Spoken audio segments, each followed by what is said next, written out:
It's in the Greater Lands of Forland. Oh, you're probably right. Yeah, I think that's how you get to New Hampshire. Yeah. Where it lives. The New Hampshire Dumbledores are up there. Right, exactly. My clan is waiting for me.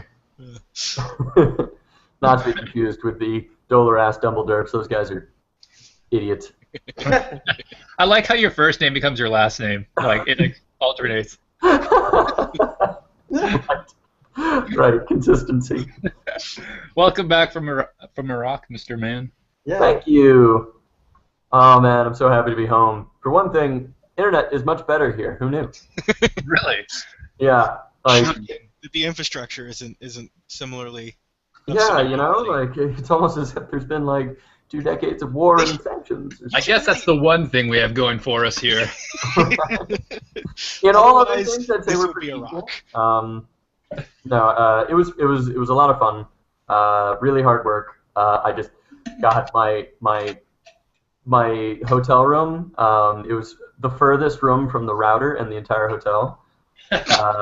So like my download speeds were like 0.13 megabytes per second. Damn. It was bad. It was bad.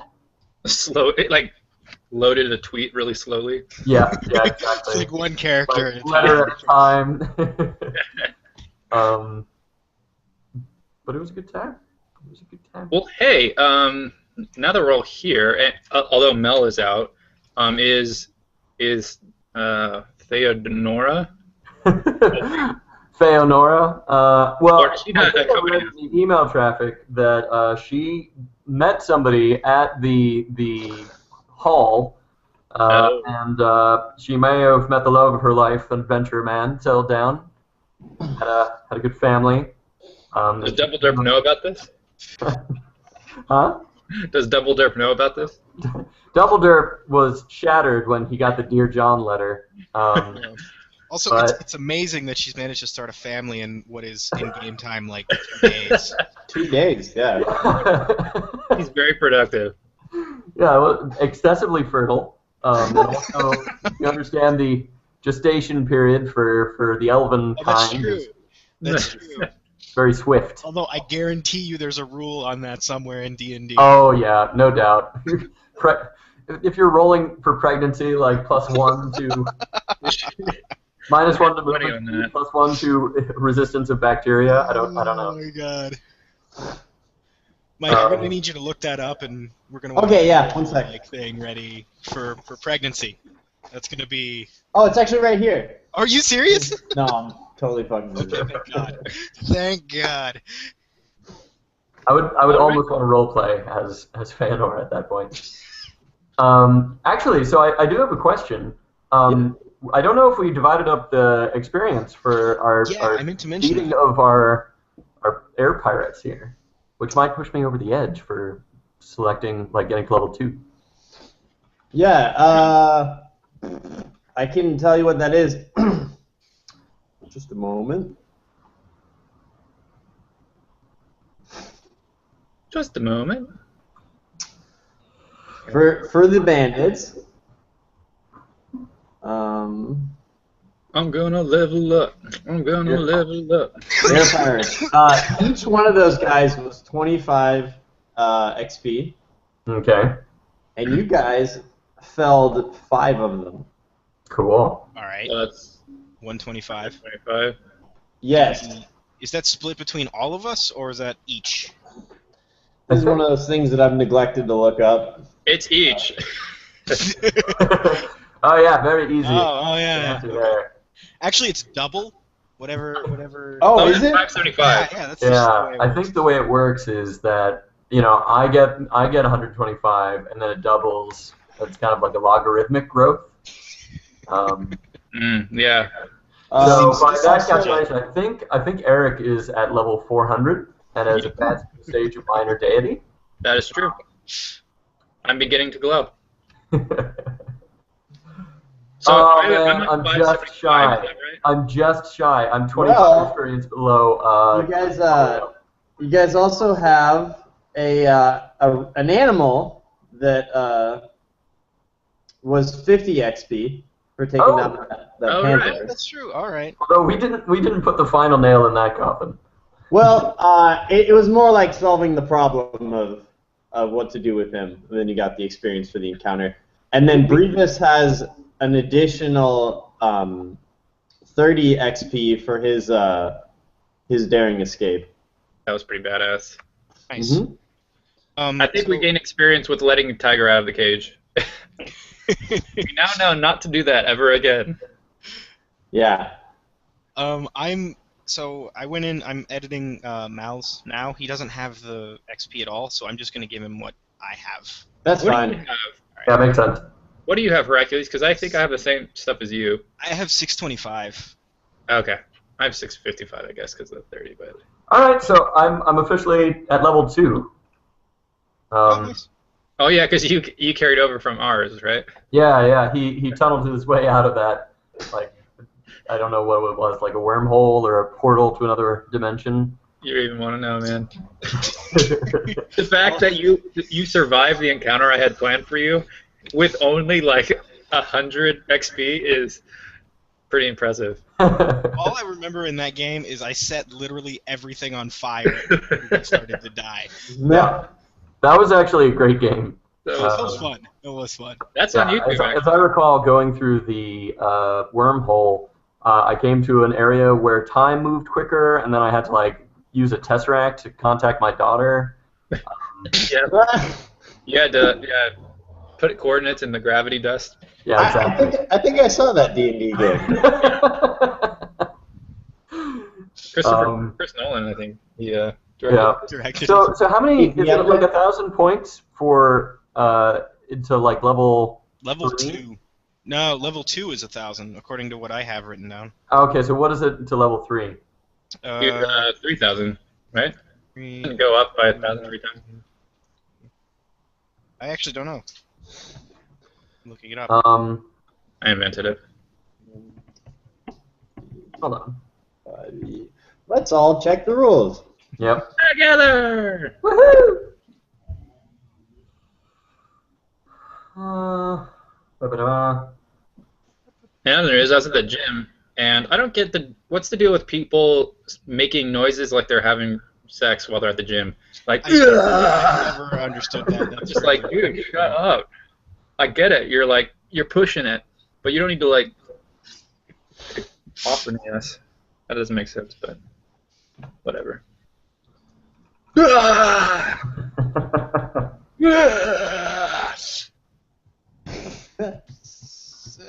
That's how you know that you're pushing it to the limit. Yeah, that's I usually know it because the music comes on. Push it to the limit. No one knows the words. It's true. Well, that's why they're screaming. Okay, here's the thing. It says it's 2250. 2250. To level 3, yeah. Oh wait, no, I'm looking at it now, and it says level 3 you need 3,000. Oh wait, I'm looking at 4th edition. Yep, you're right. Oh wait, what am I looking at? Yep, no, this is 3.5 edition. Where's 5th edition? Okay, so we're both wrong. Got it. I found an experience chart that would put. What's your XP right now, Dumbledore? So, I am now at 1,025. I don't know if it resets.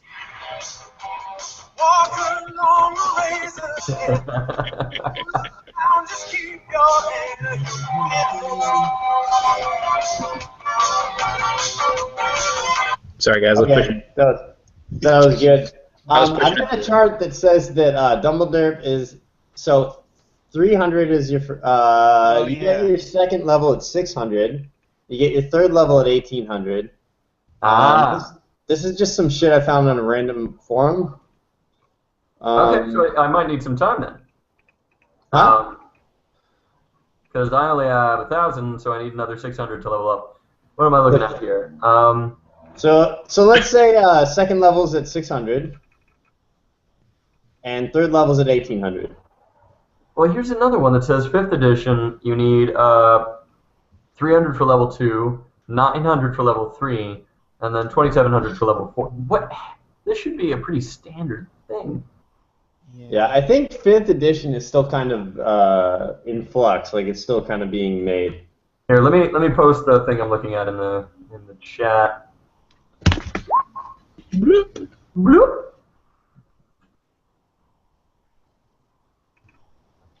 Mike just texted me, "Where are you at, bro?"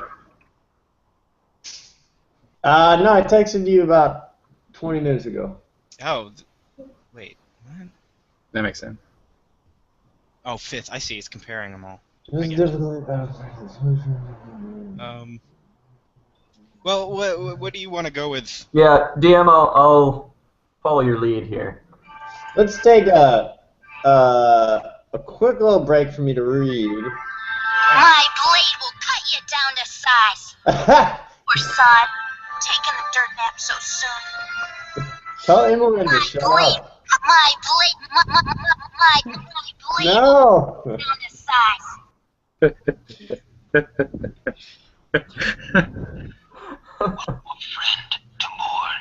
All right, you can stop now. I'm bummed they don't have the "I'm Imogen." Yeah, you might need to look up. No, you don't need to look up anything. It doesn't exist. All right, let's get this adventure rolling. Just a sec. I'm gonna kill. Oh, I found something in blade and stuff. I actually, now that I think about it, I don't really know what leveling up does.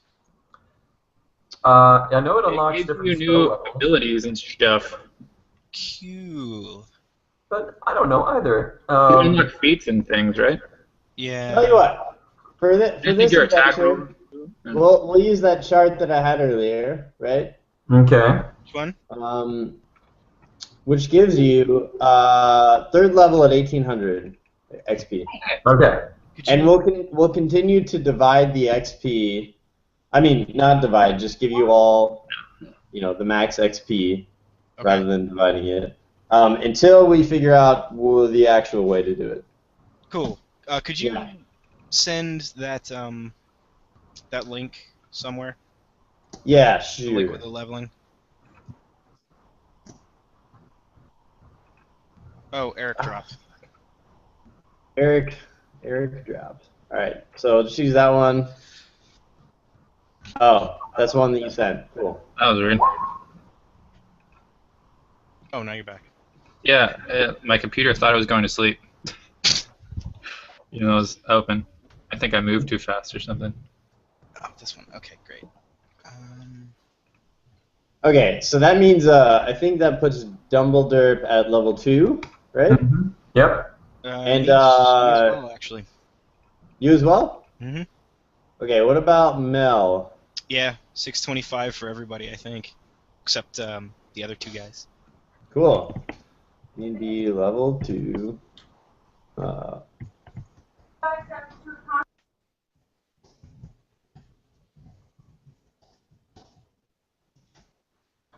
Hold on a second, bros. Mara just got accepted to a conference in Indiana. I'm just going to go and congratulate her. Cool. Yeah.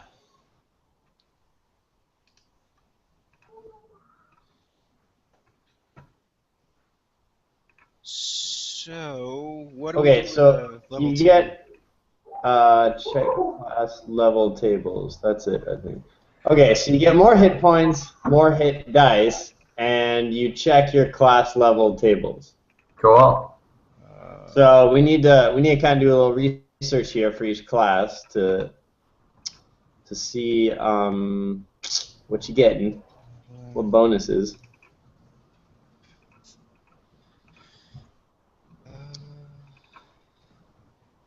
All right, so I got my players basic rules and my DM basic rules over here. So I guess I'll just pop these open, figure it out. Do you guys have this stuff? You can download it from the Wizards of the Coast website.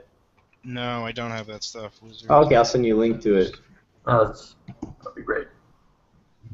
I'm Imogen.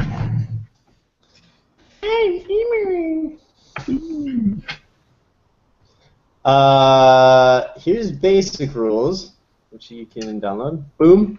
And then here's, I'm not sure which book it's in, so 5E Master Guide PDF. Might be in this one too. Okay. I can't, oh, here we go.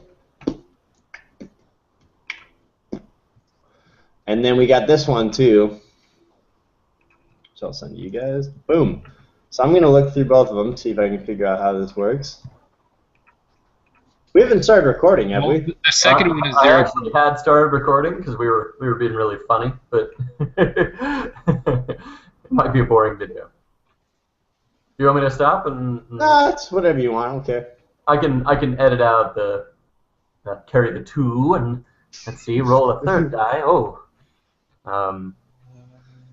When your character gains a level, his or her class often grants additional features as detailed in class description. Some of these features allow you to increase your ability scores, either increasing 2 scores by 1 each, or increasing 1 score by 2. Cool. So Dumbledore could potentially get less dumb. But I kind of want to just leave him the way he is. Okay, so you're saying we get you get to increase, you get to add 2 points to your abilities scores, right? Yes. So, oh, interesting. Okay, so you get an ability score, and you can raise it up to the point of 20. In addition, every character's proficiency bonus increases at certain levels. So we need to look at a class-based chart, I think. But each time you gain a level, you gain 1 additional hit die. Roll that hit die in your Constitution modifier, and add your Constitution modifier to the roll, and you can add the total to your hit point maximum. So I guess, yeah. Wait, so this has character advancement occurring at level, Yeah, so you'd be level 3. I'd be level 3 now. So I do the process twice, basically. Oh wait, guys, I think I see it. So it looks to me like it in the character sheet. It looks like it gives you a die automatically. So like, if you put in your XP, and then right below it there's a hit die. It says Sorcerer Wizard for 1, Bard, Cleric, blah blah blah, Fighter, Paladin, blah blah blah, Barbarian, and you just use. You just click use. Oh wow. And I got 6 HP. Oh, cool. So now I have 15. So you just click use next to your. Yeah. The problem is I can't seem to adjust the level, so it won't tell me. Okay, I'm just gonna. You can do it manually too. So. Yeah, I guess just roll a. Yeah, so you roll your hit die, and hit dies are different for each class, right? Right. So wizards, what is it? A 4? A 6. 6, and then warriors. Wait, how did you do that? So go into your character sheet. Okay. All right. You HP see, regained. Yeah, I don't know what that's all about. I'm not sure. But I rolled a 10. Wait, out of a D8? What? Yeah, you have a D8 because you're a cleric. Yeah, but I gained 10. I'm really confused. Well, you also add your con You got modifier. your, yeah. Oh. So you said we increase our hit points by that much, right? Yep. And then if you're 3rd level, you do it again. Okay. Okay. Wow. I'm a freaking tank. So Eric, you see in the character sheet the hit die thing, Oh, and you could just click the use. Oh. what does that mean? I think we add that to our health points, right? Oh. Does that mean we die? What? No, you No, add that it. means that now you get. Dumbledore adds 1 HP Plus my con. plus your con. So I get an additional 4. So I'm up to 26. Plus, I guess I get to add stuff to my core stats? I just want to make sure that's accurate. No, I don't know. Alright. Loading up the thing. Something about this seems off. I just gained 10 HP. Yeah. Well, how many levels did you go up? I haven't gone up any level, actually. What? So then, I'm at 655. I just saw Robo. Yeah, but it's out of 600, dude. Oh, it is? I thought it was 1,000. Yeah. No, we're changing that to Okay. use that list. So I just gained 10. That seems crazy. I mean, I'll take it. Don't get me wrong. There's not just a some guide I'm finding. So we all went up to second level. Our next level is at 1800. Hey, what page is that chart on? It's on page 10. It's numbered at the bottom of the thing. But I think our first level up, like my next level up will be at level 4 with 2700. Yeah.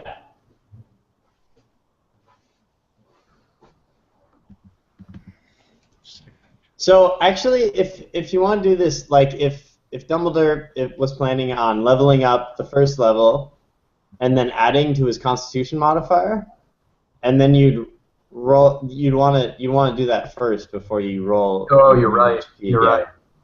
So does that make sense? I'm gonna add 4 total to this group. Like I'm fine. I have a pretty decent con mod anyway. Okay. I'm gonna make it 18. God, this means that everybody is running around with like level 20 or like ability core 20s within a few levels, right? Like, where does it say that you can increase? Some of these features allow you to increase your ability scores, either increasing 2 scores by 1 each or increasing 1 score by 2. Unless its ability is like the skills list on the next page. No, let's see your ability scores. Each time you gain a level, you gain 1 additional hit die. Roll that die and add your Constitution modifier to the roll, and add the total to your hit point maximum. Holy shit. When your Constitution mod increases by 1, your hit point maximum increases by 1 for each level you have attained. For example, Bruenor achieves 8 level as a fighter. He increases his Constitution score from 17 to 18, thus increasing his modifier from +3 to +4. His hit point maximum then increases by 8. Dag. That's I don't see. Here's the thing, though. I don't see when we do that. Like, it doesn't say do that every time you level. Yeah. It says when your character gains a level. Beyond first level on page 10. Yeah, read the whole thing though, because it says that it's like conditional. Yeah. It's It depending depends on your on your character's class. class. Oh, so we gotta go to the classes then. Yeah. This is complicated. It's hit points. Let's just stay first level forever. Forever. Damn, look at this. Oh my god. Has an assortment of inborn abilities, part and parcel. Oh. Okay, hit points at first level, 8 plus your Constitution modifier. Hit points at higher levels, 1d8 or 5 plus your Constitution modifier per rogue level. All right, but here's the trick. All right, like we feel like we're really like shooting up right now, but as we go forward, it gets a lot more difficult to level up. Like look at the scores. But I don't think you add to your your modifiers. I don't see where it's telling you to do that. Okay, so second paragraph on page 10. Yeah. Yeah. Doesn't that say you get additional features as detailed in your class description. Some allow you to blah blah blah. Oh, so it's not saying you just do this. It's saying you read your class description and that describes what you do. The only thing everyone does is roll the hit die and add HP. Everything else is down to your class description. Yeah, which I'm reading about clerics right now. Where is that? Clerics on page 8. Wait, no, what page is this? 21. 20-something. 21. Yeah, that's where the classes start. I'll scroll down to that general area. Cool. Okay. So we do the hit point thing. All right. Now we need to figure out each class. Okay. Look at that. Efficiency bonus. All right. So efficiency bonus. Proficiency. So proficiency bonus still goes up. No, it's the same. Proficiency bonus remains the same. From first to second to third to fourth, and then it goes up at fifth. So I'm confused. Does this mean that we're improving?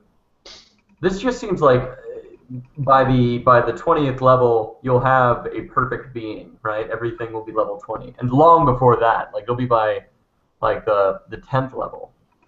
What are you talking What are about? you talking about? So like my ability scores for like strength and dexterity and constitution and whatnot. If I'm adding 2 to each of these things, it's not going to take me long to just be like 20 strength, 20 dex, 20 con. Wait, you're adding 2 to each of them? I don't think you had 2 to each of those. Then what's the proficiency bonus? Proficiency bonus is entirely different, dude. Go to your character sheet. Yeah. You look at level and experience. There's a proficiency bonus modifier. It's completely different. Oh, okay. What does No, that do? I don't know what it does, So, but like it's there. clerics, for instance, are proficient in light armor, medium armor, shields, all simple weapons. Oh, yeah. Charisma and wisdom saving throws. We haven't been using this, so basically, if you're using a simple weapon, you get +2 proficiency. Gotcha. Yeah. Okay. So This what? might be so- something we skip on for a little while anyway. Yeah. And I'm fine with doing that. Okay, so hit points at first level, 8 plus your Constitution modifier. Hit points at higher levels, 1d8 or 5 plus your Constitution modifier per cleric level after first. cool. So this is our hit points. Yeah. So if I hit gain, points. if I rolled a 10, let's say, plus my Constitution modifier of 2, then I am now at 22. Your Constitution modifier. I'll take it. I'll take it. Yeah, sure. Yeah, well, you don't get an 8, Eric. You get something else.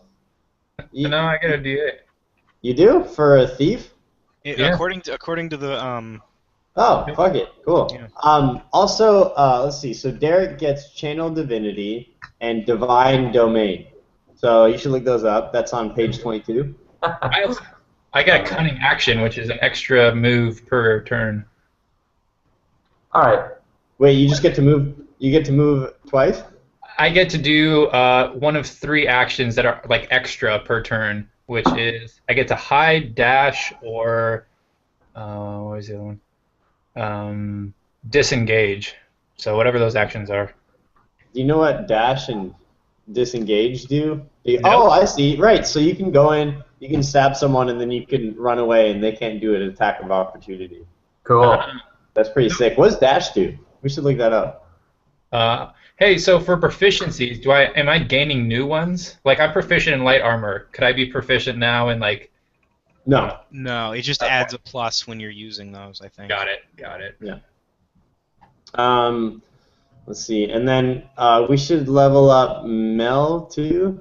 Maybe leave him to do that if he wants. Yeah, I think we should let him level up. Okay. How do we want to deal with Mel? Do we want to like come Kill up him with some immediately. narrative reason that he's? He could be well, depending on how we handle it, he could be just piloting the other airship we captured. Yeah. Like, why don't we have him It depends what we're agreeing to follow along with the airship or something?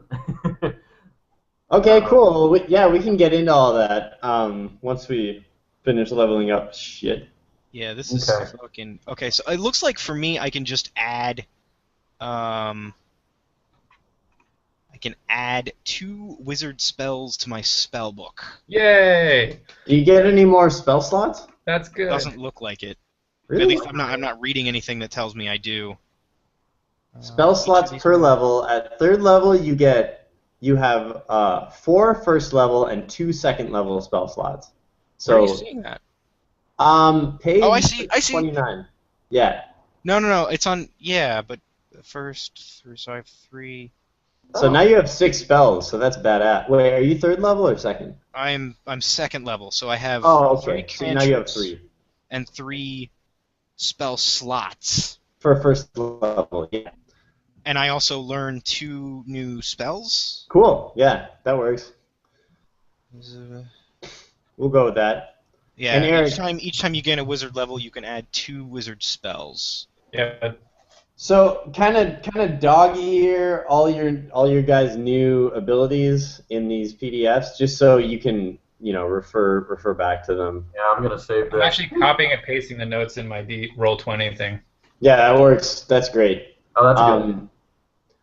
Yeah, I'm trying to figure this shit out. Oh, cool. I should put those in. So Eric, did you figure out what dash does? No, I was just about to do that actually. I can't even find thief in this. It's rogue. It's rogue. Oh, rogue. Rogue.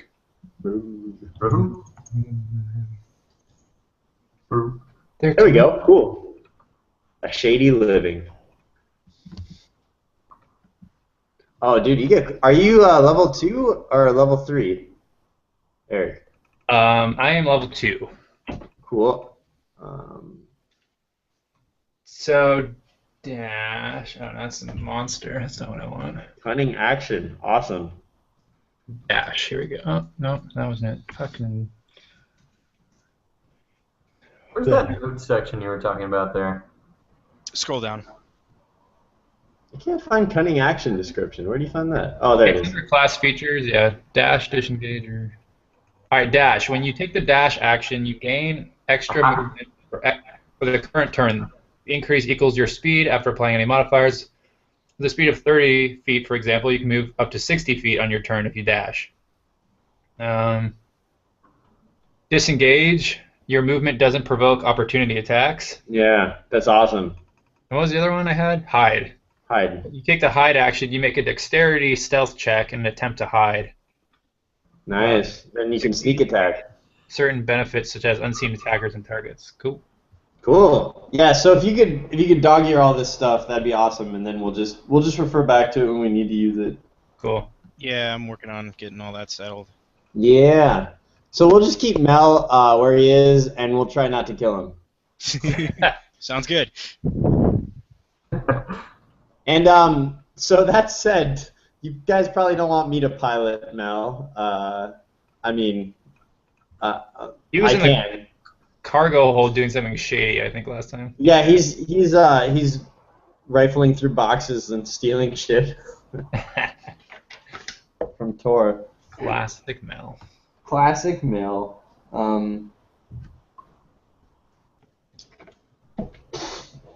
Which I'm gonna start rolling for what he finds.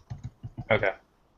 Sorry, guys. I'm still trying to figure out which spells I can actually cast now. I'm actually, yeah, sorry. That's kind of what I'm doing as well. You can cast all of them. Oh, thanks, man. That's not true. I really appreciate your belief. I believe you. Confident in your abilities. I'm so proud of you and you. All right.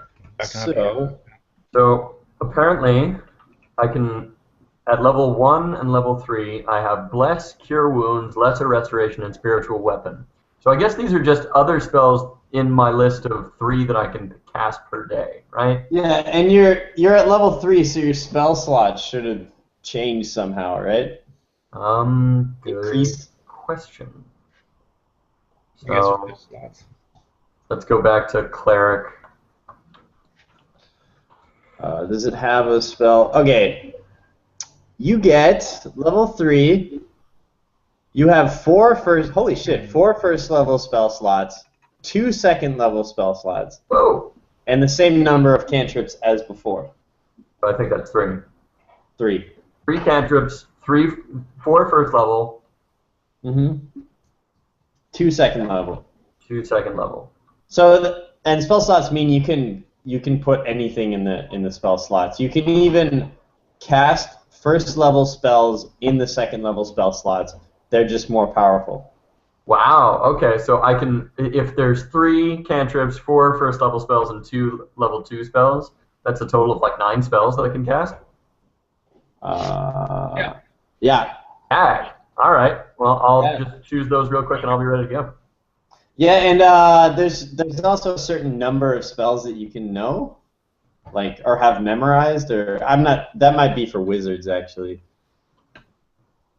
We're doing it, guys. We're figuring it out. Yeah, Slowly. level day by day. I think we're getting it. Okay, so I might tweak. Okay, so I have 3 spell slots, and I can know 8 spells, I think is the way it goes. Okay. 1, 2, 3, 4. 1, 2, 3, 4, 5. I'm worried I'm pulling from a bunch of different things, so I hope I got the right. Level 0s are cantrips, right? Yeah. Okay. God damn it. 1, 2, 3, 4, 5, 6.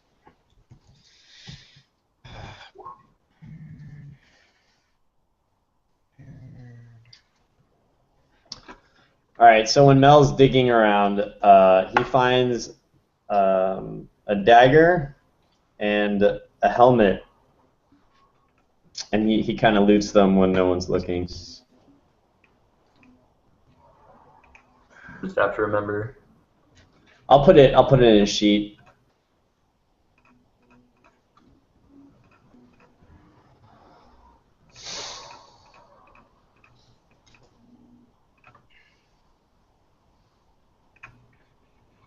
Wow, this is pretty rad.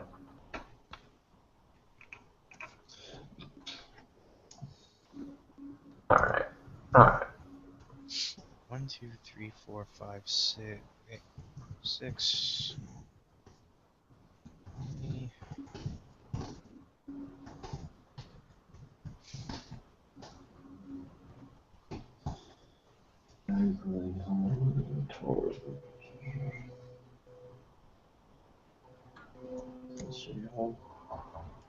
Cargo. Yeah. Cool. Okay, I'm almost done. I like to think I'm almost done, but I'm probably not. So, Robert, would you be cool with driving Melquiades? Sure. I know Just nothing 'cause- about his skills, but You're both wizards, so okay. should be pretty straightforward. All right, I'll do my best. Alternatively, we could just, have him stay behind in town or something, so we don't risk killing him. Yeah, I mean he could sit it out. What do you Yeah. think? Well, right now you guys are on an airship That's true. / another airship, so. True. This is what we get. Whatever you guys want to do. Right now, it's been, you've traveled for half a day before this encounter happened. And the entire journey is a day and a half, so you still have another Okay. day. Okay. I'll be right back. Cool. I need to choose my level 2 spells now. Ooh. So we're totally gonna kill Tor and take his boat, right? Oh yeah. That's what we're going Yeah, with. pretty hot. All right. Just wanna. Gonna live our life of ease and luxury in the Caribbean. Hey, it's our ship. We can do what we want. We can pirate. We can do other things with boats that are not very imaginative. Alright, just so y'all know. Ooh, okay, help me choose, guys. Do I want my second spell to be Zone of Truth, where I create a magical zone that guards against deception? Creatures affected by the zone's magic cannot knowingly speak a lie. Or do I want something like Silence, which stops all sound from occurring inside this space? Doesn't sound very much in character with Dumbledore, if I have to say. Yeah, I'm choosing my spells based on characters because there's a couple that would really help you out, Eric. It's like invisibility and darkness and shit, but I don't think I'm gonna. Well, actually, I think I'm gonna pick invisibility, but That's a pretty badass spell, yeah. I don't know. See, if you can do the silent, then that would mean a wizard couldn't cast a spell, right? Let's oh, sorry, interrupt.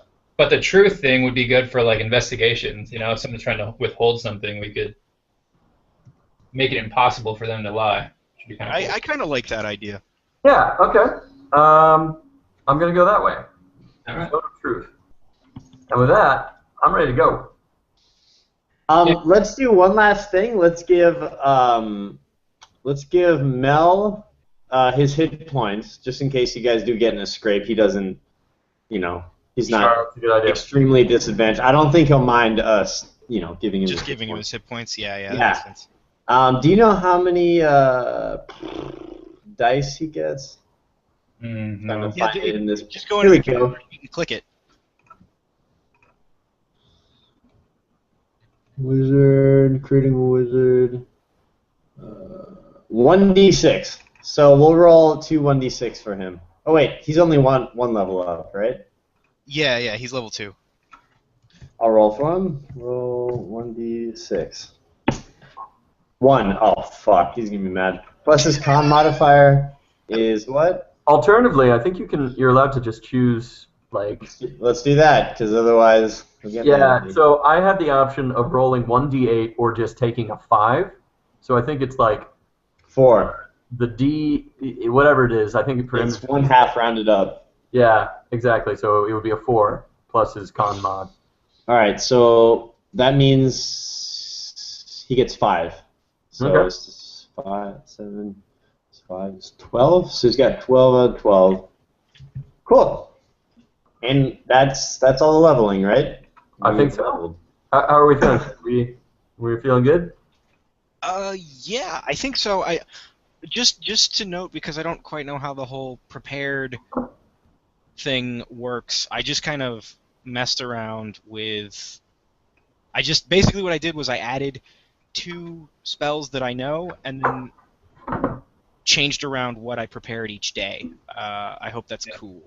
Yeah. Yeah, so I think preparing shit is just like whatever you decide to put together before you take a rest. And then you take a rest, and then you have those things like memorized and ready to go, and you can fill your spell slots with those things that you have memorized. Okay, so just for you, Mike, this is I'm putting it in my notes section, but those are now the spells that I know.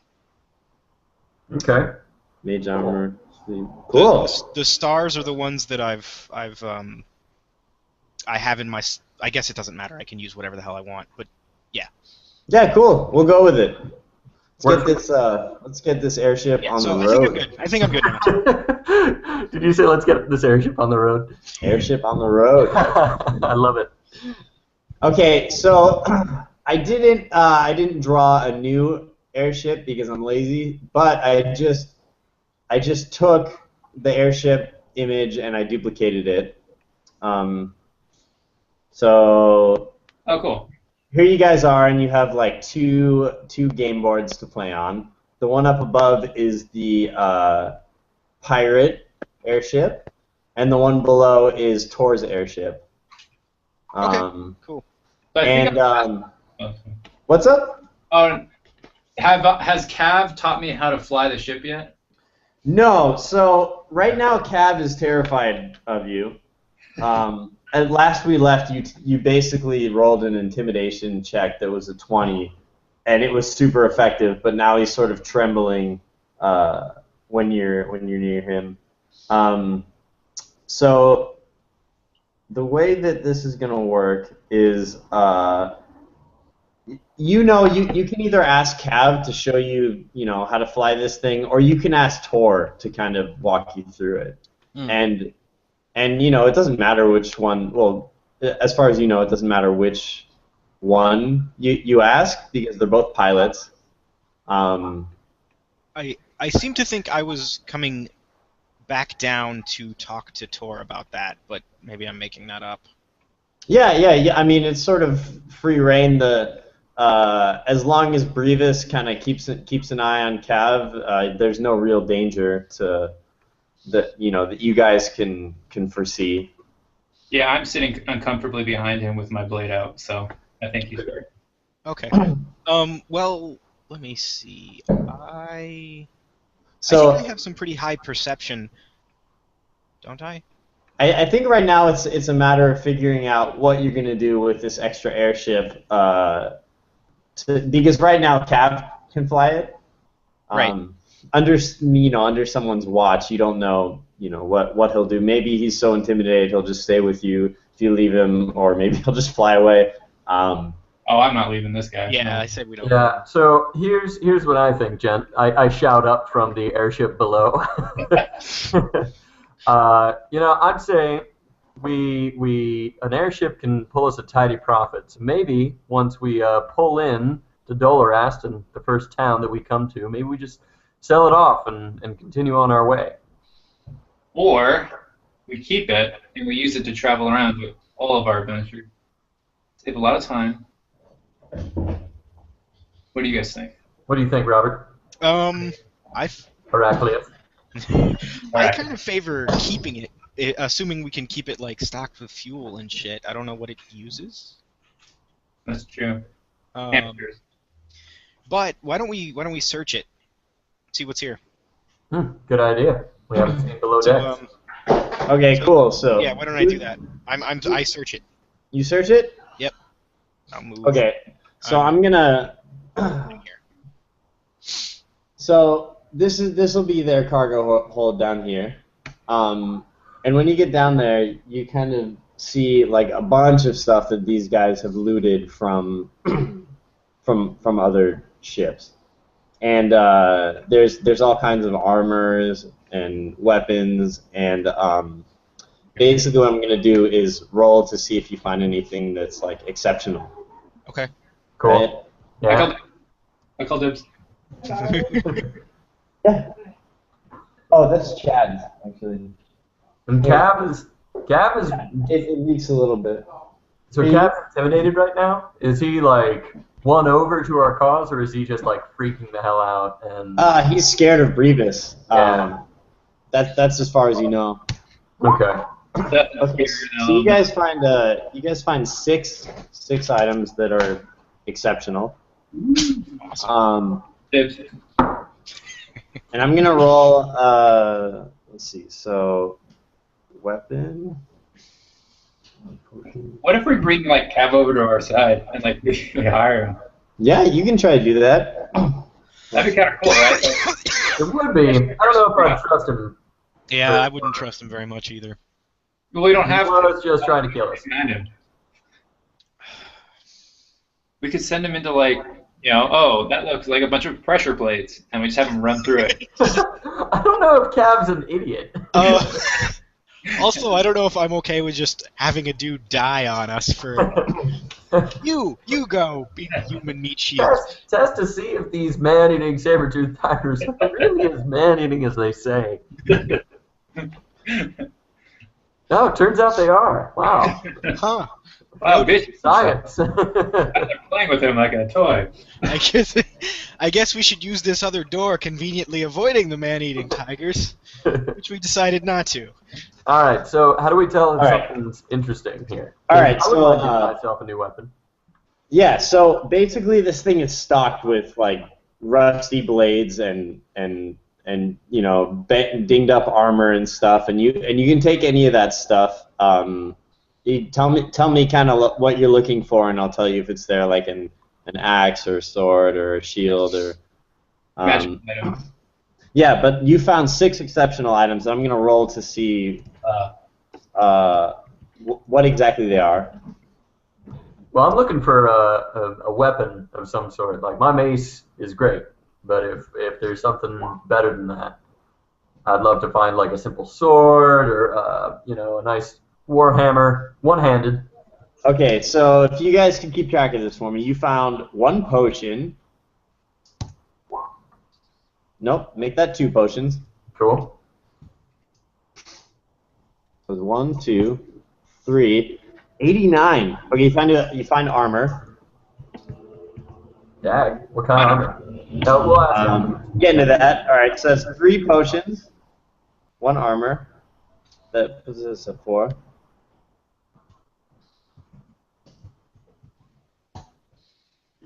6d8. One weapon.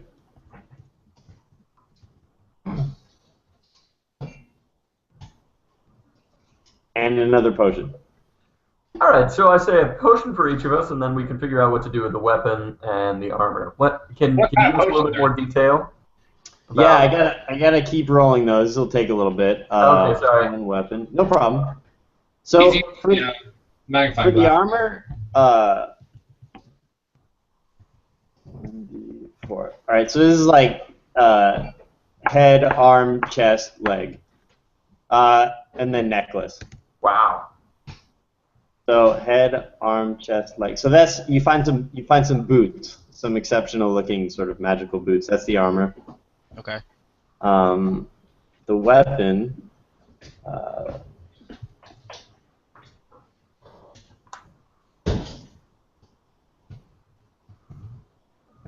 GM roll. How do I do GM roll? GM roll. All right, the weapon is like a sort of very nicely made sword, short sword. Okay. And it sort of glistens under any kind of light. It's pretty cool. And you're not sure if these are just nice weapons or if they're magical. You sort of need to get them identified to understand the extent of what they are. So, awesome boots that do something cool, sword that does something cool, and 4 potions. Okay. Well, why don't I examine them? Because I think I have something. Okay. You need an I think it's an identify spell. Is that still something in 5th edition? You're asking the wrong guy. Now Okay. I know that there's detect magic and that. I have detect magic, but it doesn't tell me really. Right. I think that's tells just. me. Is it magical? Yeah. Let me double check that though. Detect All magic. right. So we might have to just put these on and see what happens. It can give me clues, but It's Wait, you guys, maybe Tor, no, but I mean, Tor's seen a lot of items. He's like a trader, right? Maybe he's got That's true. identifies Okay. that. I mean, yeah, we can ask him. Or Cav, even. A door. Oh yeah, and Cav might be able to reveal Oh, that's a good point. the background of these things. Doesn't Malkades have like a detect magic spell? Yeah, but it's just All right, like so- binary, like. So Solid, write yes, no. this down, guys. For your 4 potions, the first one you recognized as a health potion. Okay. The second one That's looks either- like some sort of love potion number 9. The third one is also a health potion, and the fourth one. Okay, so 2 health and 2 love potions. Nice. Great. All right. Double Derp says to his comrades, "Listen, all y'all take the health potions and whatnot. Leave me a love potion, because It's basically it's a ton of days." Heraclius is able to identify the potions. They add to your charisma score for a certain amount of time. Well, I don't need any help there, guys. So why don't you take him? Why don't I take one? Because I have shitty charisma. All right, I'll take a health potion. All right, we'll give Mel a health potion, and I'll take a charisma potion. Okay, so these health potions add 12. Wow. Suddenly we're all Casanova. No, that's the health, dude. That's the health. Suddenly we're all really healthy. Cool. You take the items down to Tor, and he is able. Let me roll for this.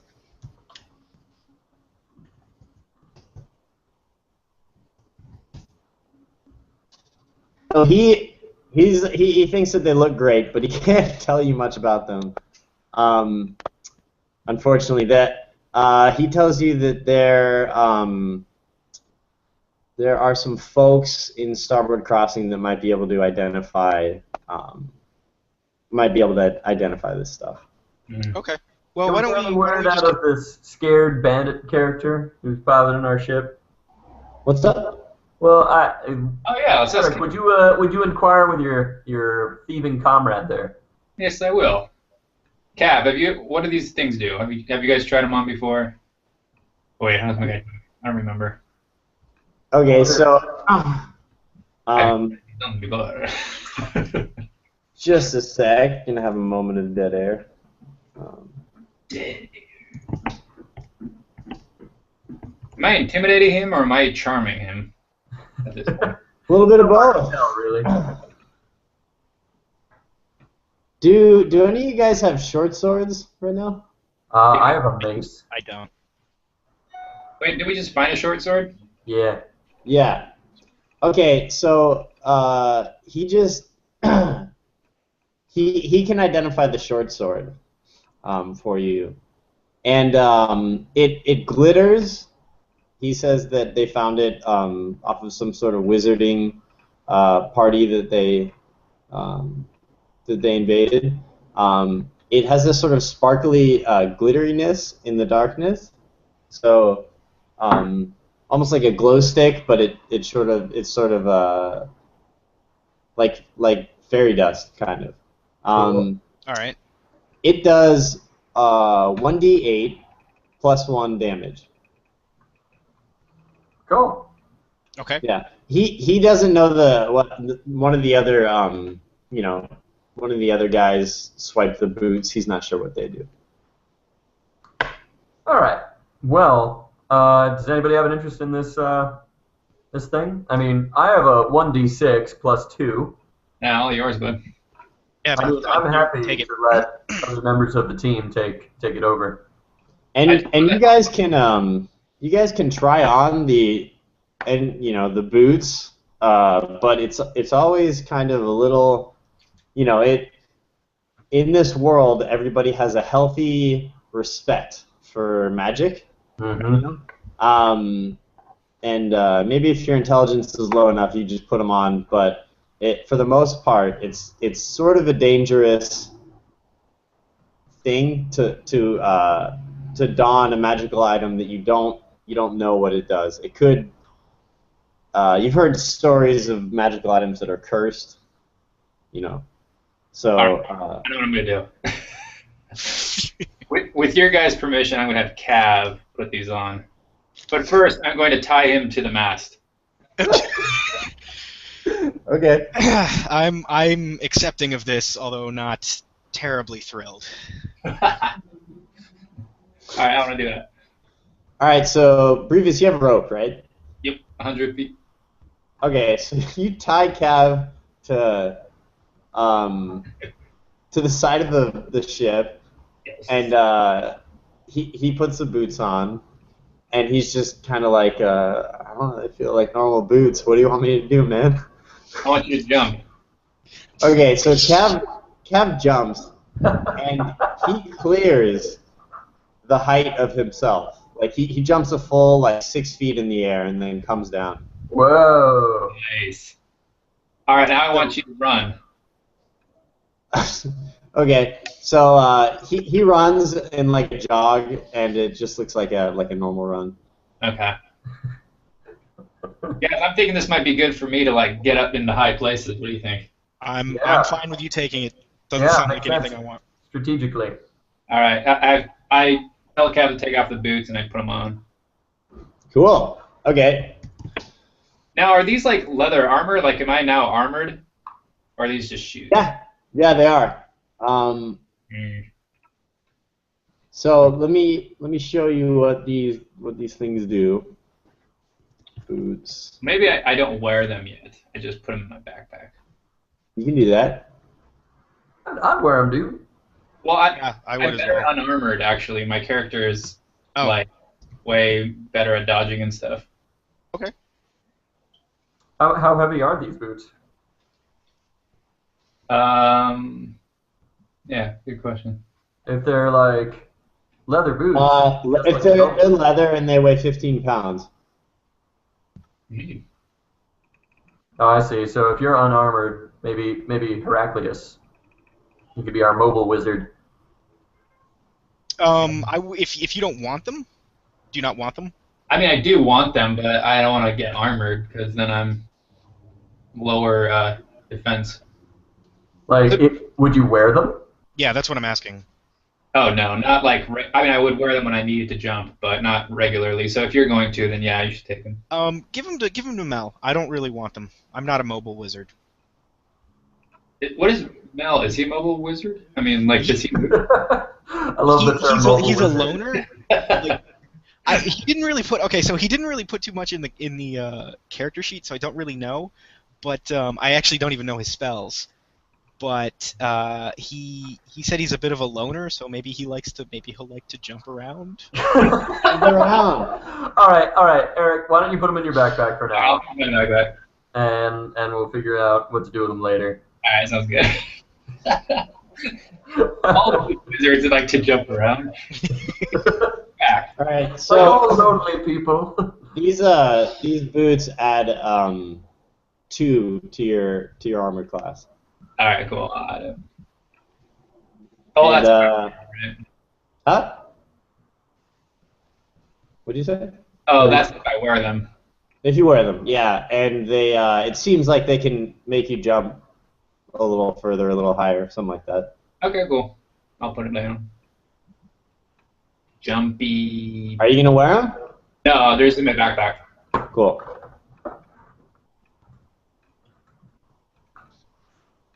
And they're 15 pounds, you said? Huh? It says they were 15 pounds, right? Yeah, 15 pounds. Okay. That seems heavy. They're 10. Let's see. I changed it. All right. Robert went to sleep. Sorry, guys, wrong button. Okay, cool. So now that we've looted the pirate ship, you guys have about a day left of travel. I can hear myself echoing in somebody's. Might be mine. Hold on. I don't hear anything. I'm fine. Okay. Let's see here. It might be Derek's. Okay, I'll turn mine down. Try now. Let's see here. Yeah, I can still hear. Well, I just shouted too. So, yeah, it should be good. Whatever. So you guys have about a day of travel left before you reach Starboard Crossing, and you still have to sort of make a decision about what to do with this other airship. So I noticed that we only have one person who can fly this airship, and that's Cav. I wouldn't trust this guy any further. Like the second that Eric falls asleep or we turn our backs on him, I think we should just turn him into the local authorities and then sell the ship, and then we'll have plenty of gold to finance our further adventures. I kind of like this asset, though. What do you guys think? Robert, what do you think? I think if we can learn how to fly it, then we should keep it around and sell it if we, run into problems with money. But I mean, no sense immediately selling it. But we should definitely get rid of Cav. So Yeah. if we can learn how to pilot this thing, great. Otherwise, yeah, we should sell it. I forgot to tell you one other thing that you found in the pirate cargo bay. It's sort of like this strange construction that sort of looks like a wing. It's like a bunch of lightweight wood and fabric. Dibs. Okay. Yeah, it's too big to carry around though. It looks like it might be one of these extra one of these guys right here. Oh, interesting. Something like that. Oh, all right, cool. Okay. Okay. Also, in the cargo hold, if you want to look for something specifically, like a mace or an axe or something that's ordinary, we can roll to see if it's there. You guys gotta do the searching because I gotta watch Cav. Okay, I search for it. So what are you looking for, Rob? I can just search for anything. Yeah, like just generic items. It's filled with I'm- like shitty armor and. I just look around for weapons. just any kind of like light cloth or leather armor to put on. Like wizard robes or something like that. Yeah, anything that can just be worn and provide at least a little protection. Because right now I have no armor. And what can you wear with and still cast? Is it wizard robes or is it leather or what? I think it's wizard robes. I I actually think did. it's wizard robes. I think Think about that. Robert's really limited Oh, okay. Well, then I look for cool No, I wizard think it's robes. just not armor, right? Yeah, you. Oh no, you're right. Maybe it is wizard robes. Let me see. Okay, I didn't know I could only wear wizard robes, so never mind. We'll look for wizard robes. But I already have wizard robes, so fuck it. Better ones. Like Wi-Fi. All right. So Never mind. so are we about like I think we found the good stuff in this cargo hold probably. Yeah, pretty much. Everything Yeah. else is like sort of dull weapons and dinged armor, but if you did want to look for something specific, I could roll it. Looks like these are some pretty crummy sky pirates. Let's just keep our So vessel. there's no robes. Anything else? Can I look for? Oh, can somebody look for a dagger for me? Yeah, Okay. I look for a dagger. What about a spyglass? No dagger. I look for a spyglass. Yes. Yeah. I give this spyglass to Brevis. Oh, thanks, guys. Also, Melquiades found a cool looking dagger on Tor's ship that he stole from him. Okay. That does something. That's something. Okay, I think we're pretty much done looting at this point, right? Yeah. Wait, what does the dagger do? I'd be curious. You don't know. It's You have to identify it. The only way to identify it would be to show it to Tor, and then you'd realize that you stole it. Oh shit, you're right. Oh Mal, you crazy kid. We'll talk later. all right, Okay. guys. Cool. Let's do this. Yeah. All right. So I guess we just continue. Wait, I think we should learn on our journey to the destination. I think we're taking turns learning from Tor how to fly. the ship. Okay, so you're gonna learn from Tor then. Yeah, but taking turns, so one of us is always watching Cab. That sounds good. Okay, You guys agree? so Yes. Yeah. Yeah. That's fine with me.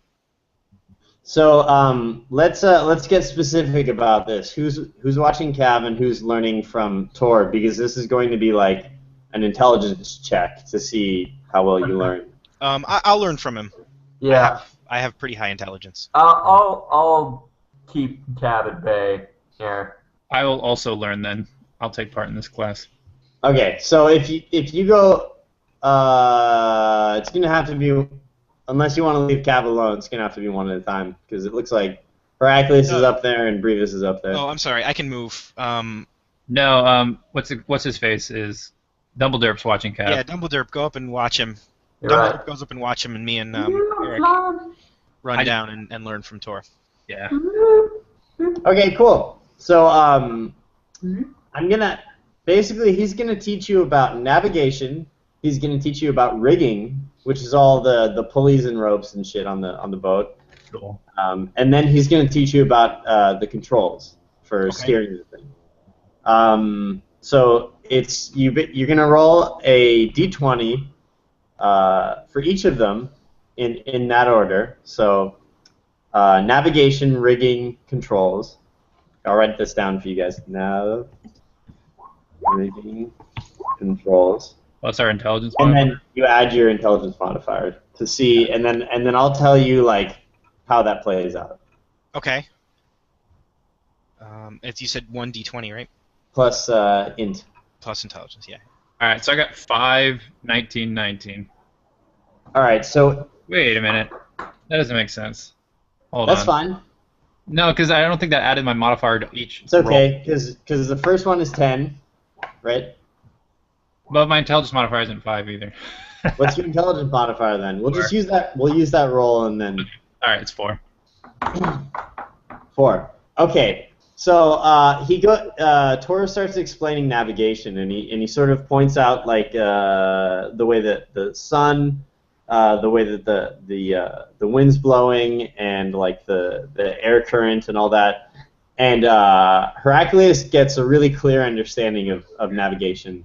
And Eric, I think, Brevis sort of like can't really follow it too well. So Brevis sort of misses out on the navigation section. But then, as far as the rigging, the ropes and the pulleys and the build of the ship, both Heraclius and Brevis understand the basics of it, and then for the controls, the steering wheel and all the controls around there, you both get a pretty firm grasp of that as well. Well, I put that in my notes. Yeah, I'm putting that down too. So I know navigation, rigging, and controls. Yeah, Brevis, you both learned everything except for Brevis sort of zoned out at the navigation part. All right. I'm used to tombs, okay, guys? So if you leave Brevis in charge of pointing the ship, it might not end up where you wanted it to. Okay, noted. Noted. So now I'm an air pilot. Got it. Yeah, and you get some bonuses on your checks if you need them. Cool. Yeah. Oh, and also you learned from Tor. Right. Okay. Yeah. +2, 5, 6. Eric, you actually learned navigation too. Hey! I forgot that Tor is an excellent teacher. He's been doing this for a long time, so Nice. he's able to explain very clearly when your eyes gloss over. He sort of takes a step back and reiterates some points about navigation. Cool. Yeah, me and Hercules are now airship pilots. Pretty badass. Oh, Yeah. So now you guys are on your way with a prisoner, and Tor is gonna fly this ship on the bottom. Yeah, I'm going back up to the other one. Okay. Cool. Now, Should we just tie up Cav, put him in the cage or something? it's up to you guys. Well, now that I know how to fly the airship, why not? All right. Right. We'll turn him into the authorities at the next station. Yeah. Wait, put All right, Cav so in the cage. where are you gonna put him? In the little Let's put him in the cage where we kept With the the lion thingy. cat monster on the lower level. All right, so the bandit ship doesn't have a cage, but Yeah, Tor, we'll have to take bring him- him down. Oh yeah. Well, that means we have to carry him down a ladder, wouldn't it? We'll knock him out. Yeah. you could tie him up and put him in the cargo hold in the bandit ship too. Now you know what? Let's That's tie him Yeah. up. Why don't we do that? Just tie him up and throw him. All right. It's fine. All right. He's tied up. Ta-dunk. Cav, nice knowing you. You could just toss him overboard and be done with it. No. Okay. I object to that. We just tie him up in a ball and put him in a corner. Yeah. Poor guy. Cav was probably like the pirate's intern, you know?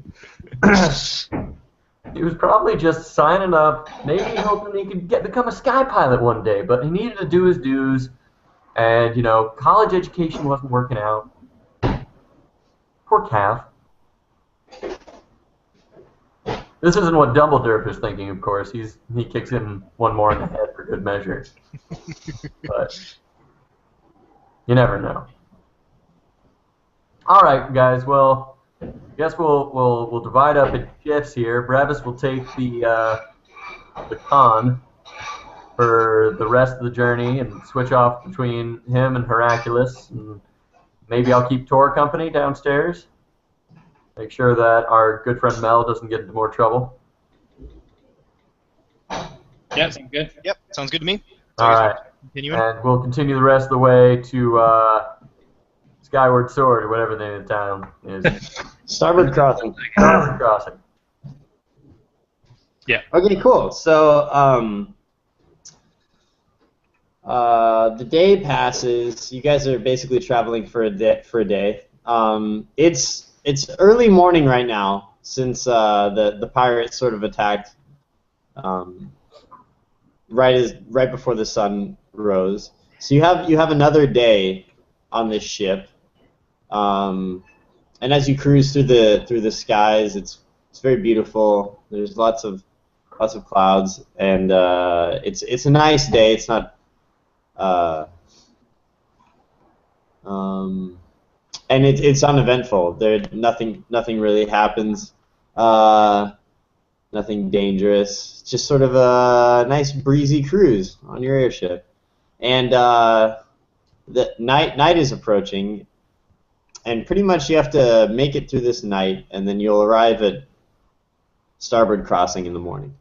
Yeah, I take my chance to meditate on my spells and whatnot. Yeah, I do. Does the same. May I recommend somebody taking watch and looking up? Yeah, I'm a little paranoid after being roused, so I'll take a watch. Let's see. I can't. Oh, I'm still in the upper airship, aren't I? Damn it. Hold on, sorry, I got menus open all over the place. So our airships are like side by side now, right? Yeah, it's whatever formation you want them to be in. Yeah. Hey, for some reason I can no longer use my. I can no longer move my character around.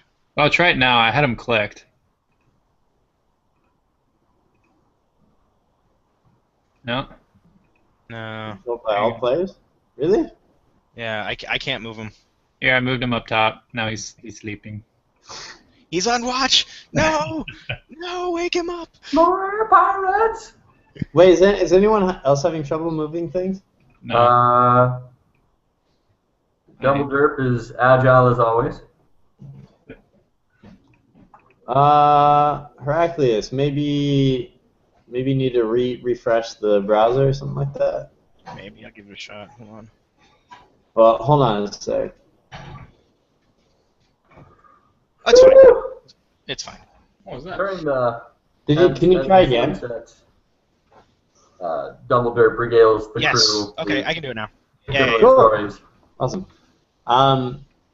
Great. All right. So basically, another night's gonna fall, and you guys can set up watch, or not. It's totally up to you. Nope. Definitely set up a watch. Cool. I am watching things. So does Tor just go the entire night? Yeah, wow, he's a fortitudinous man. Or I guess we just go in one direction and. You know. Yeah, he sets it on autopilot and goes to sleep when he needs to. Cool. All right. Well, I'll take a watch, and I guess we'll divide it into 2 shifts or something like that. So like, Tor and I will take a watch, and Robert and Eric will take a watch. Sounds good to me. Cool. So let's give me an order for your watch. Okay. So let's say Double Derp and Robert have the first watch, and they'll do it for half the night. So from like 6 to 12 or something. All right, and then Brevis and Heracles second watch. Cool. Sounds good. Second watch. Okay. So where are you guys on the various ships? So I'll take my post at the observation deck on top of the balloon on ship number 1, which I've named Double Derp's Fury. Much of Tor. I'm Just not sleeping on the ship we captured. Right? I'm on the second watch? Yep. Yeah. Or No, you're on the first watch on the second ship. Yeah, right. I'm sleeping on the second ship right now. Second ship, first watch. Yep. Where are you? You disappeared. I put myself in the cabin. Oh, I see. Okay, Oh, so Eric's on first watch. Okay. Oh, I'm on first watch. Okay. I can do it. I just set it on autopilot, I guess? I don't know. Yeah, you can set it on autopilot. You know how to do that now. I guess I should move Cav down below. Yep. He's down there. Double Derp has all sorts of. He's in here. He's tied up in the cargo room. All right, yeah. Whoop. Sorry. Okay. All right. Cool. Okay. I'm gonna do a couple behind the scene rolls. Uh-oh. Okay. So Sky Ninjas. Heraclius, you're soundly sleeping in your bunk when you hear a door creak. motherfucker. And you sort of open one eye, and you see Cav trying to tiptoe past you, holding that weird sort of extra piece of wing that you guys saw in the cargo hold earlier. Motherfucker. Fucking damn it. And he doesn't know that you see him, so he's just kind of slowly sneaking across the crew quarters to the stairway. No one else sees this. It's just Heraclius. Okay. So can I surreptitiously cast a spell? Is that possible? Ooh, like a silent spell or Yeah. under your breath or something? Yeah. Sure, why not? Or is it loud? I think there are actually rules about that. Like muttering or like silent casting is like a higher level thing. It's a skill. All right, let's say you can let's say that if your roll is good enough, like above a 15, then you do it quiet enough to cast. Otherwise, he hears you. Okay. Otherwise, it. All right. Well, I was just gonna cast sleep at him. That's a good one. Okay. Go back to bed. Heraclius is an authoritarian parent. I roll 3. According to this, I roll 3d8.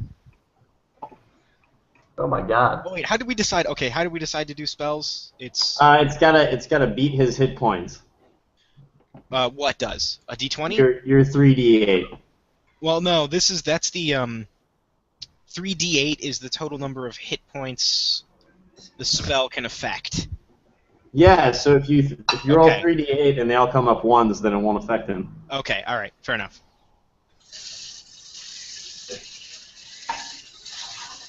12. Okay, so let me see what Cav's health HP is right now. I don't think we stabbed him, did we? Okay, so no, he hasn't been injured yet at all. So Cav, he's sneaking around the corner, and you can see behind him that he somehow managed to wiggle his way out of the ropes that Brevis tied around him. Damn it. And Heraclius mutters some like enchantment, and Cav turns wide-eyed and looks at him. And before Cav has any time to react, Heraclius finishes the incantation and extends his arms out, and Cav just sort of eyes roll back in his head, and he slumps to the floor. So he's knocked the fuck out now. All right. Nice. So I yell up to who's on this ship? I yell up to Brevis. Okay, and so say- if you yell, you're gonna wake up. You're Oh, gonna that's a break good the point. enchantment. Okay, thank you for reminding me. Just so you know. I run up and get Brevis's attention. Okay, I'm coming down. Like I run up on deck and God damn it, I can't move him again. Really? Yeah, I can move him. I can't. No, my own Heraclius. I can't move him. Yeah, I'm moving him all over the place. Woo! You're in this room now. You're on deck. Yeah. Maybe try restarting your browser. See if that helps. Let me refresh. So, Robert, it's clear we must kill Cav. I don't like it, but I'm starting to lean that way. This little bastard. And you can see now that Brevis and Heraclius are in the room with Cav, and you kind of light a couple of the candles to see better. That the sort of like wing construction that he has, it almost looks like in anachronistic terms a hang glider.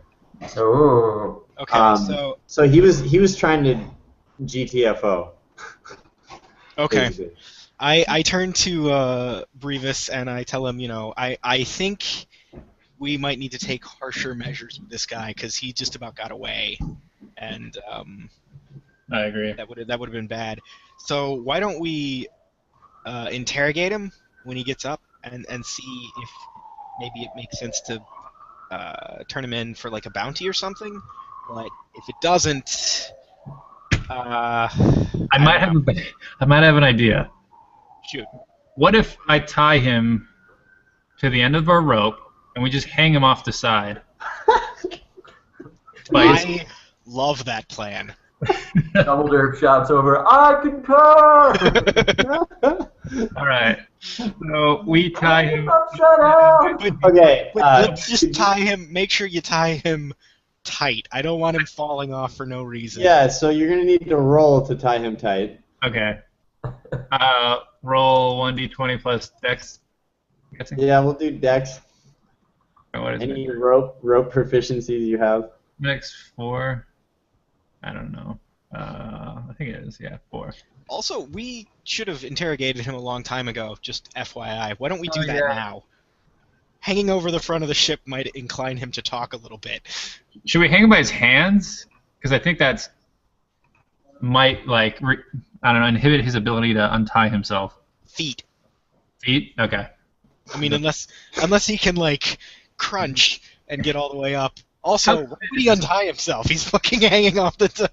I think we'll be okay. All right. All right, so that was your roll to tie him up, right? Yeah. And I'm sorry, I'm looking at this now and I'm like, damn, that is just a penis. That is, Yep. that is a bit of a penis. Yeah.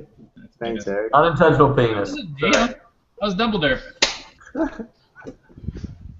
Okay, so you wake Cav up in the process of or maybe he's still asleep as you're sort of like gently carrying him like supporting his back and under his knees up to the front of the ship, and you tie off. You're tying around his legs?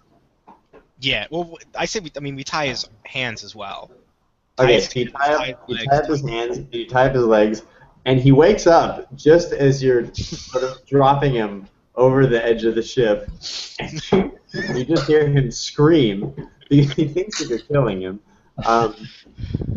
He screams and sort of like swings for a bit after you drop him, and then the screams just keep going for a while.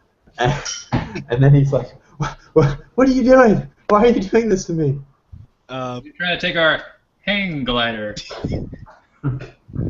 Our new term. So, I just casually kind of mentioned to him, was like, I have a couple questions for you. Anything you want. If you answer honestly, I might pull you up. Okay. I want to know who you guys were. Who were you working for? Why did you attack the ship? So he tells you that what the hell's going on over here? Is that an octopus? No, it's James and the Giant Peach. Oh, very cool. They're passing by. Don't mind them. They're going out a different direction. Sick. So he's like they're basically freelance. They don't work for anybody. They're just sort of You guys are freelance. they're just trying to get by. This is how they make their living. It's not honest. It's dirty, but this is what they do. Yeah, guys. I want to ask him where he comes from. Okay. He comes from the Forgotten Isles, Yeah. Hey, I Which remember is- those. which is on the easternmost side of the Dolerast continent. Are there any big towns or cities there? He says that I asked him. it's a land of like exiles and lepers and it's where like the undesirable people in the various communities are sort of sent to against their will. Am I speaking in common right now, or is he speaking in Thieves' Cant and I'm translating? He's speaking in common. Okay, cool. And then I guess I just have one more question for you, Cav. Are you guys wanted? Was there a bounty for you? He Good says as far as he knows, no. Although He lies. the authorities that run Dolerast are they're extreme about safety and security and keeping their kingdom protected, and so if he's turned in, he'll be dealt with most harshly. Dumbledore shouts over from the other vessel, "Ask him how they found us! That's a good question. How did you find us? Looking for us!" He said that they happened upon you. There's a current that the airship's taking, and they've sort of figured out how to find ships through this current. Seems legit! Thanks, Dumbledore. I asked him what he was going to do with that wing. He said he was going to get out of Dodge. The last thing he wants to do is be captured, and he wasn't going to try to hurt you guys or take any of your stuff. He was just trying to survive. If he's taken to starboard crossing, he'll be prosecuted as a pirate. And all right. Well, I have a question. What would he do? What are you gonna do if we let you go? What would you do? He says, I promise, you will never see me again. I will probably find a less what would the word be? A line of trade where I'm less likely to be hung from the front of a ship. Good question.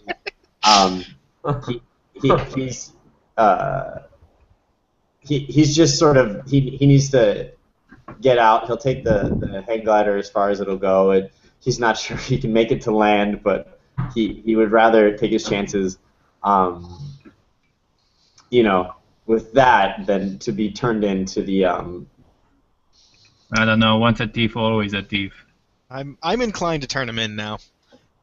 He says that he'd rather die than be turned into the Knights of Felindre.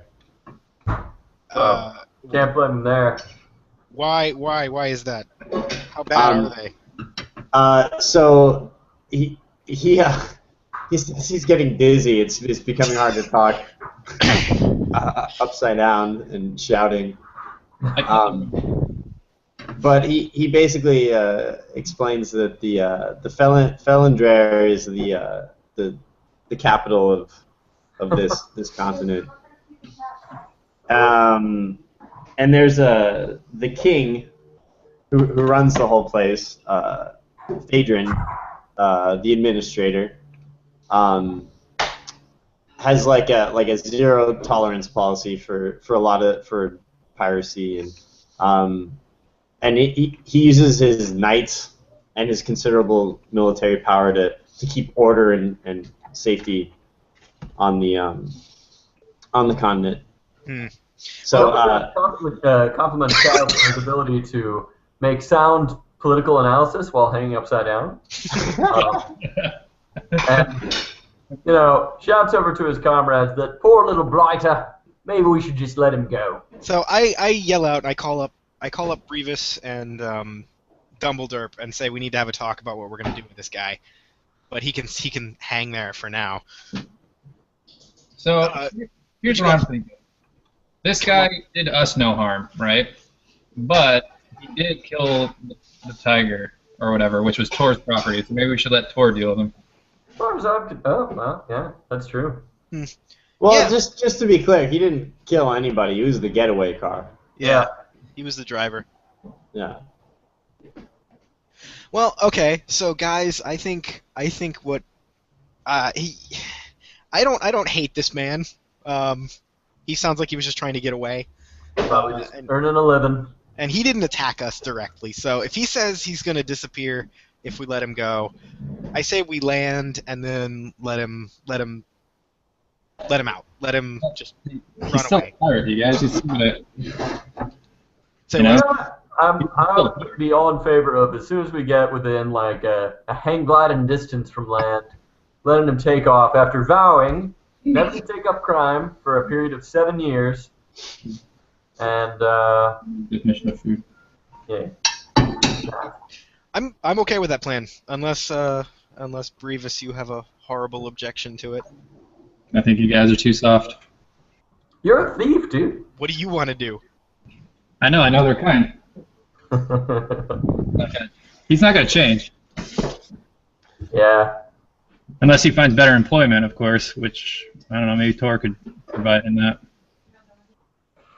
Well, it's up to you guys. I'm all in favor of either letting Tor choose his fate. Maybe we'll do it that way. Yeah, why don't we ask Tor? Ask Tor if he could use why don't we ask Cav if he would be inclined to be a trader on Tor's vessel? Would that be something he'd be interested in? So Cav says yes, anything. I'll do whatever you want. Well, why don't we ask Tor if he'd be interested? Tor asks, "Can I see his resume?" I don't know. Market's pretty good right now. I could probably find all sorts of employment. Tor's a little shady about hiring this guy as a as a crew member, but he says he'll give it a shot. Sure, why not, kind of thing. All right. Well, yeah. Well, just say we cut him loose. I said wait, like right now? Like just Right. drop him? Let him drop? You're just gonna let him drop? No, I'm asking you. Is that what you meant? Yeah. I say we let him go. All right. I'm in favor of letting them go. Okay, so he says that he can be out of your hair right now if you just get him his hang glider and get him off hanging off the front of the ship. I say we do it. All right. Okay, so Two to No, we're one. cutting him loose. Yeah, we're letting him go. We're not cutting him loose. all right, so you guys supply him with his Robot man. hang glider thing. Brevis doesn't like the idea, but is going along with it, I guess. And you see Cav sort of. He says, "Thank you so much. I'm so grateful, and maybe if I see you in the future, I can repay you." And he takes his hang glider and gets a running start, and Frank, you're a little fuzzy for me. okay, so he sails off very very smoothly, like he's done this a bunch before. This is probably even his device that he built, and you see him sort of head down and disappear behind the clouds. So Cav is out of there. Nice. Cool. I think that's the last we've seen of that guy. All right, so it's the dead of night, about 3 hours into the first watch. All right. Well, I say I go back to sleep then, and say we continue with the watch system. Cool, Yeah. sounds good. Yeah, I guess it's Tor's shift now, along with Heraclius's. No, we're still in the first watch, I think. Okay. First watch. Okay, so I'm doing a little roll right here. The first watch continues and ends uneventfully. Make it up.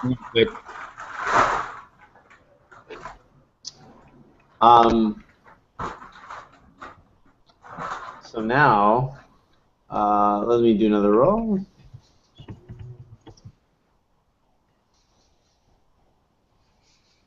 And the second watch continues uneventfully, and you guys see the sunrise. And it's quite beautiful. And as you make your way down through the clouds, Tor tells you to start the descent. And you guys communicate that across the ships. And as you guys come down, you see a port. Here we go.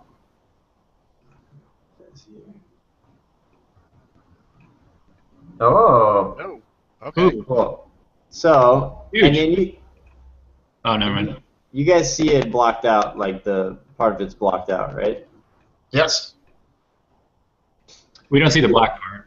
I mean, Yeah. yeah. Right. Okay, so you guys, I'm gonna give you guys some pieces over there. This will take a moment. Is that Tor's airship or ours? There's 2 airships there. I just didn't draw the other one. All right, cool. You got Dumbledore? I gotta do this one at a time. Annoying. Dumbledore Hammerwinkle. Right. Hammerwinkle is my uncle. Maybe I can just select you all like this. There we go. Robot-y for you guys? What's up? You're a little robot-y for me. Me? Yeah, you're a little. Yeah, a you, little you bit. come in and out. I can restart it if you want. You wanna? Yeah, I can restart this. Yeah, excellent. So we got. Let me make sure I got everyone accounted for here. Who are we missing? Grievous. Brevis? We got no Brevis? Oh, you're hidden in the shadows. Let me. Typical. Alright. Typical Bravis. I was hiding under the covers. Alright, so here we've got all you guys right here. I'm gonna restart my my browser. Yeah. Just see if the robot is missing. It's getting pretty bad. Okay. In time. Maybe we'll call the new ship Dumbledore's Fury. Be right back. Dumbledore's Dingleberry. Dumbledore's Dingleberry. You know, something to strike fear into the hearts of our enemies. It'll How do we probably feel- also increase its resale value. How do we feel about selling it? I'm inclined to just try and. I mean, we can keep it now. We have the. Yeah, man, but like, have you like looked into how much insurance costs for this thing? Like, you know, it's costly to keep up an airship. You gotta keep on getting the magical gas. There's maintenance. There's upkeep. I have to register it in the state of Dolerast now. Like, it originally was registered in entirely another domain. What if we end up going through another planetary porthole? Then we're going to get like cross-dimensional insurance programs. It's more trouble than it's worth. Well, I don't. That's a good point, but I don't know what we're going to do with all that money.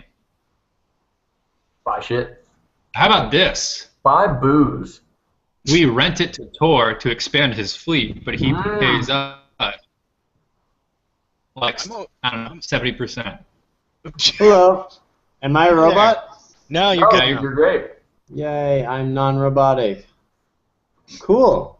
See, Dumbledore advocates the selling immediately because that means with all that coin, you could definitely buy a bunch of booze and probably a nice dwarven wench accompaniment.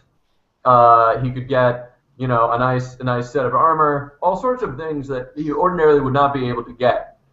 Okay. As quick as he is. Well, why don't we at least see what the price is gonna be for this thing? I don't even know if there's somebody in this market and Right. wanting an airship. Right. So Why don't we- you can also use your airship to get all around this continent. Is something that you guys would think.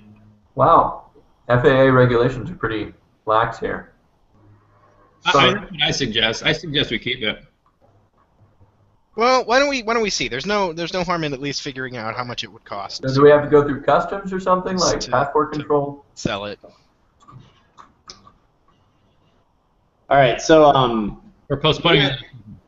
Yeah. Also- we're postponing it. you guys have a rudimentary understanding of how to pilot this airship. Like the Tor did his best, but I mean, you're not going to learn to pilot an airship in a couple of hours. Right.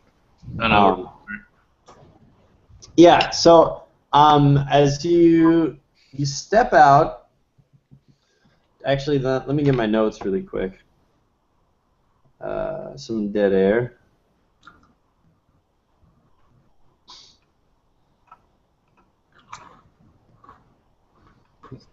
Hey! Get myself a little aura. I got 20 feet. Boom. That is where he is.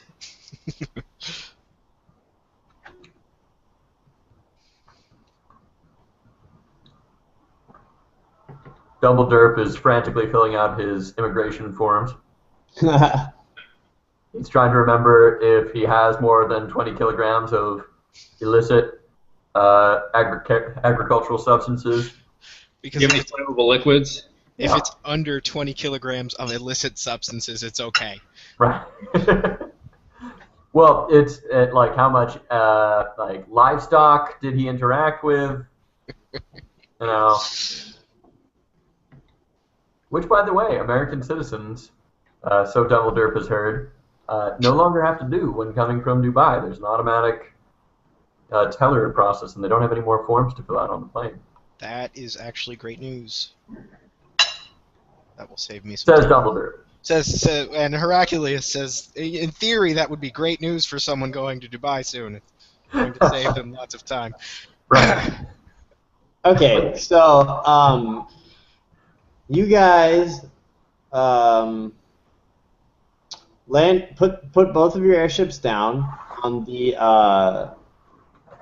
airship kind of port thing that's floating in the water. We'll say that you draw your other guy's ship over here. It's like around here or something. You guys just rent our airship to tour. This general area. Okay. Cool. So you got two of them, right? Yeah, I see it now. Sick drawing. Okay, so as you guys touch down, you can see a bunch of seagulls circling overhead, and you hear them cawing. The sound of ocean waves fills your ears, and over to your right, there's a shipbuilder and his crew, and they're sort of shouting orders and joking and talking loudly. You smell the fish from the fishery that's down a little further, which I'll reveal. Here's the fishery.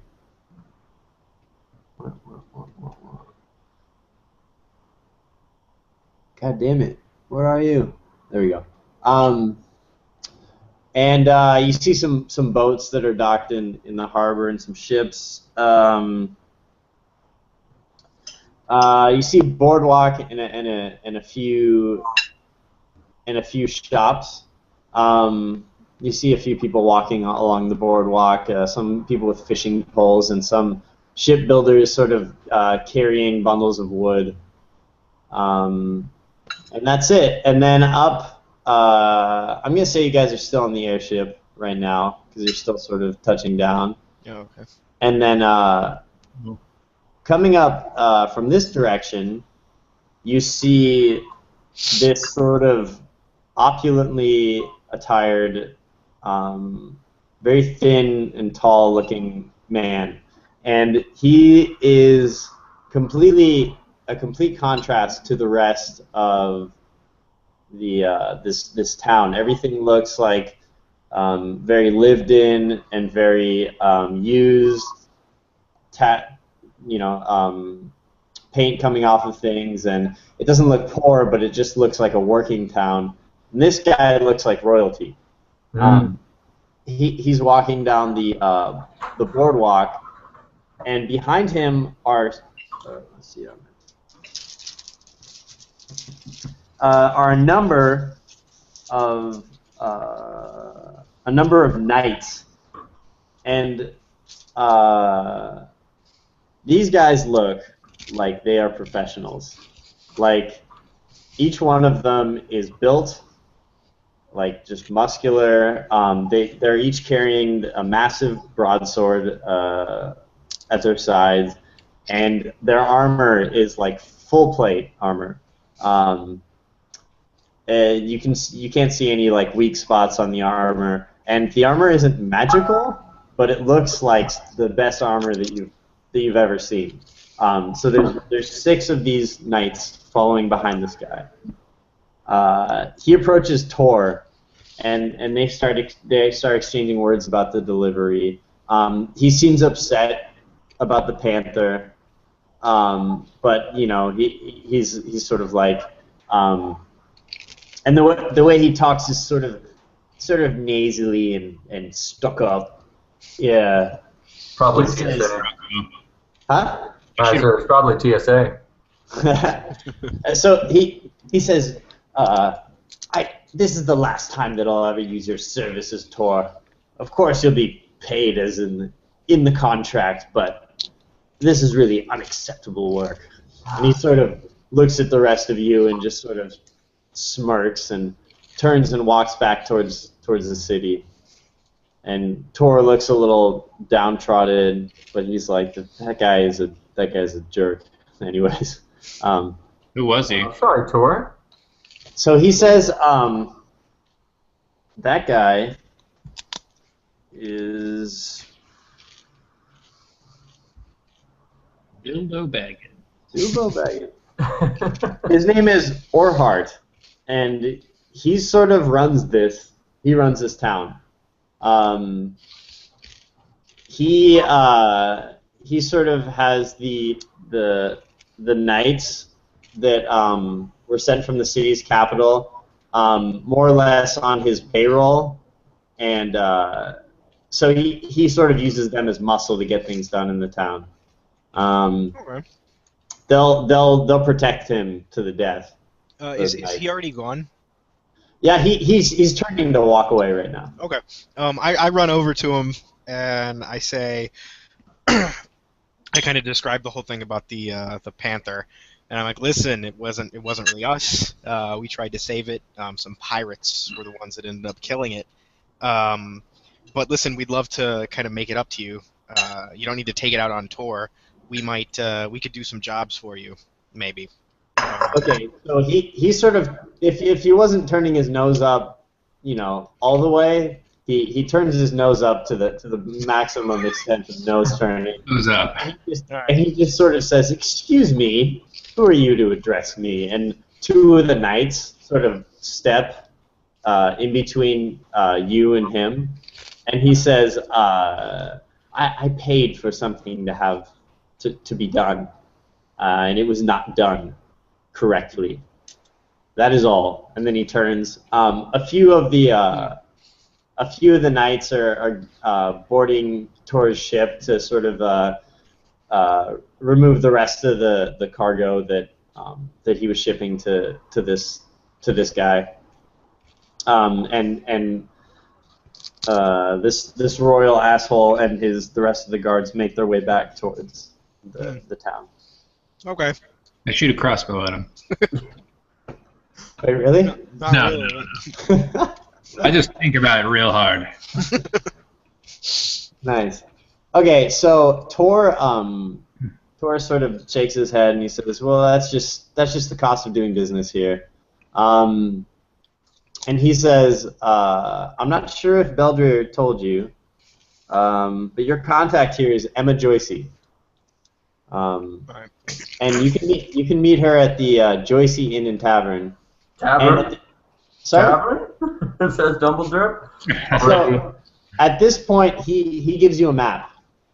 And he marks the Joycey Inn and Tavern on the map. So, let me reveal this whole place. Joycey! Cool. So, he marks it with a little star. And he wishes you all good luck, and he thanks you for defending his ship, and he says, it's getting dangerous out there. I'm gonna have to, start running a stronger crew and all the rest, and he thanks you for helping him out. And he says he needs to unload some things, and he's gonna be on his way as soon as possible. All right. All right. Brevis, did you want to offer him the ship for money? Yeah, I mean, if you guys are down. I'm fine with asking him how much it would be. All right, Tor, how about we make a deal here? You can take our ship and expand your fleet so you can trade twice as much. But every time you make dock anywhere we are, you leave a deposit for us of, let's say, 200 gold. Nah, more than that. So Tor stops you and he says, I have enough trouble with this ship. I don't need another one, thank you. I stab. Okay.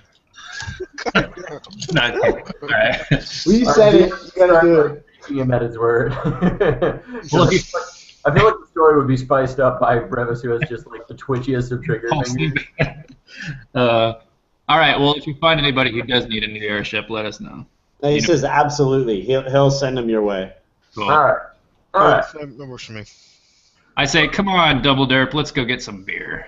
I like it. Let's leave Mel to guard the vessel, Yeah, that actually works well. and the rest of us will go and check out this tavern. On the way to the tavern, I regale Brevis with this time that I totally got drunk. And I believe that Brevis is pretty enchanted. Yeah, I roll my eyes in enchantment. All right, so I'm gonna draw the interior here really quick for the Joycean Tavern. As you're walking, you notice that there are a lot of sort of like makeshift homes behind the inn, Like and shit. like just shoddily constructed tents and the like. Mhm.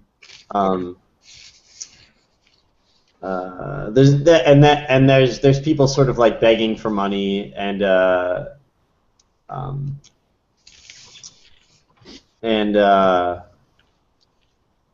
losing my train of thought. Other cool shit. So this is kind of what the Joycean Inn and Tavern looks like right now. Okay. Oh, down here. Oh, I Cool. see. Yeah. So basically, front door. Let me draw the door. Front door. We got a back door. And we got the bar right here, a couple of tables. Back here we have some rooms, and this is sort of like management, maybe where they prepare food and stuff. So as you walk into the Joycean Inn Tavern, you see a charming, smiley, middle-aged dwarf behind the counter, and it's a lower counter to sort of accommodate her. And she's washing mugs, and she says, "Welcome to the Joycean Inn Tavern. I'm Emma Joycey. What can I do for you?" By the Bearded Brewery, says Thunder. Alright. What? By the beard of brewery. Just delighted to find one of his kinswomen hanging out in this tavern. He immediately warms to this barkeep, regardless of her merits or whatever she has to do with their quest. I say hello. Cool. So Emma, wait, I'm sorry. I actually zoned out at what Dumbledore was saying. So this is your contact that you have to meet in the city, and she's the one who Bodger, the younger one, says we'll take you to the tomb. Okay, so I walk over to her, introduce myself, just kind of ask general questions about the city. What's what about the city? Any gossip that you might have or information about the city? Cool. And she has all of that information. I gotta grab my notes really quick. Sure. And she lights up at the mention of Beldrir. Her eyes light up, and she says that her and Beldrir were good friends, and that it's been so long since she's seen him, and any friends of Beldrir are friends of hers. And she sort of gets him a little closer, and she says, for a friend of Beldrir, the rooms are on the house, and she says, She says, but I was told of what your quest entails. Belger has his ways of communicating across great distances, and I do know. Email. I know. So she says, I understand that you need to get to this tube as soon as possible, and I can take you there at your earliest convenience. And of course, you're also welcome to stay for the night. And right, actually, right now it's about midday, so yeah, I guess you wouldn't need to sleep. Okay. And she just has this wonderful, radiant sort of smile, and so as far as town gossip, she just sort of like furrows her brow, and she's like, God, where do I start? She says that there's a pompous asshole who's running the town. His name is Ohart Domger. And he sort of has the whole town in his pocket. He's starboard end is safe enough, and everyone there looks after each other. But he's erecting this massive wall around the town that protects it from any sort of unwanted intruders that come from the land. And the wall extends out into the ocean, and it's nearly built, but she's been fighting him every step of the way. Because he's trying to displace all of the transients and vagrants and gypsies and folks who are injured and can't support themselves. They've all taken up in this small walled-off section of the city, in this area right here. This is sort of like the slums. And she looks after him. She's trying to get everybody back on their feet. She gives them the food at the end of the day that hasn't been eaten. And you can tell that this Emma lady is just a sort of kind-hearted person. And as she's telling you all this, one of the patrons interrupts, and he's like, "Oh, Emma, don't be modest. You're the real one who looks after this city." And she says, "Oh, it's too much." But you start to get the feeling that this guy who runs the town looks after himself and his financial interests, and Emma's the one who looks after the people who actually live and work here. Okay. All right. Good to know. So that's basically it. She says the town guard was moved in from Felindrere, which is the capital, and they sort of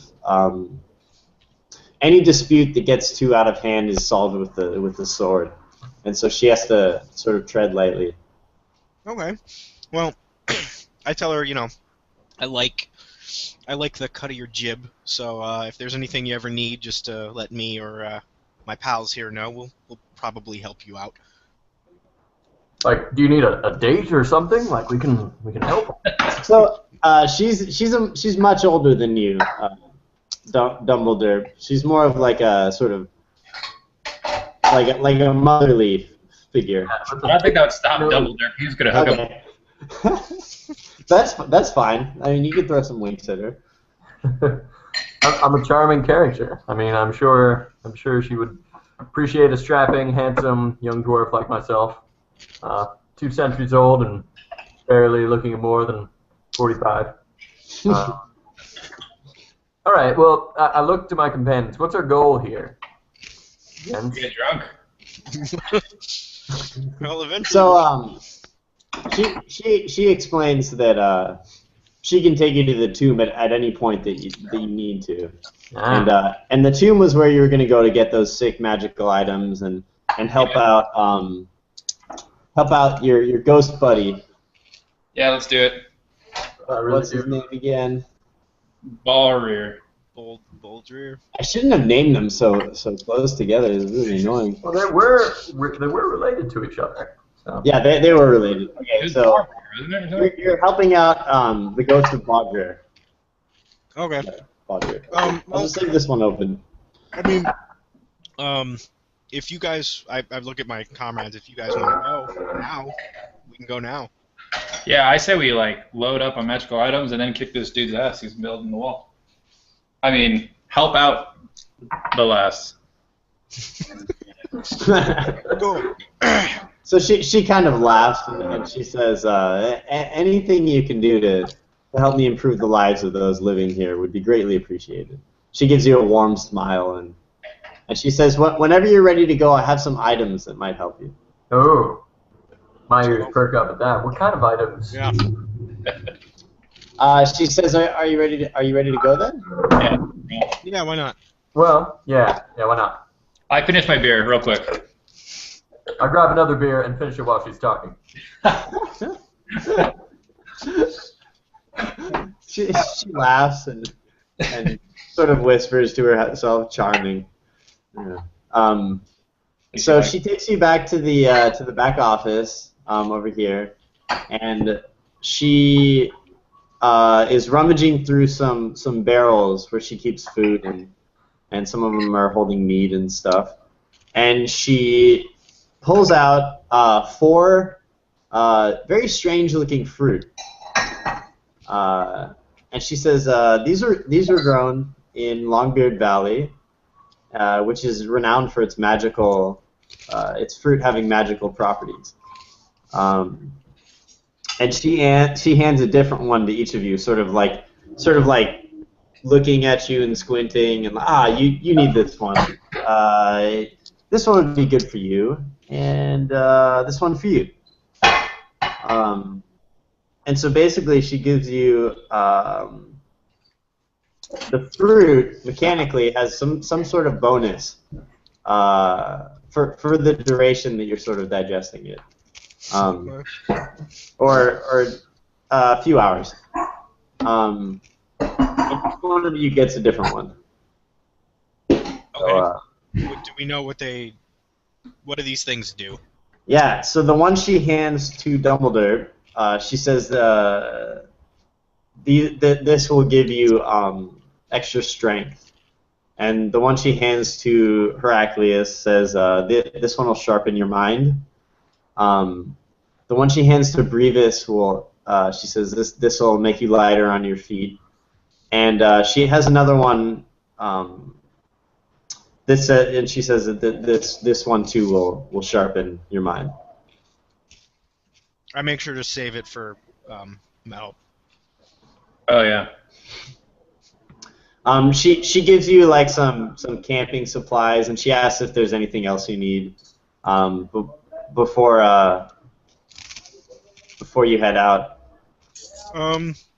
No, maybe if we could just leave a note that lets Mel know how to catch up with us later, and then head out. Or So you're gonna leave Mel at the ship? Well, he doesn't know how to fly it, so maybe I should go to the ship. Yeah, maybe- so I figure we we'll all leave go? Mel I was gonna go. in charge of the ship, and he'll be kind of our watchful guardian.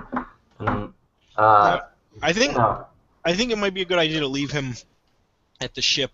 This Or- go around, What if we take it? What if we all go in the ship?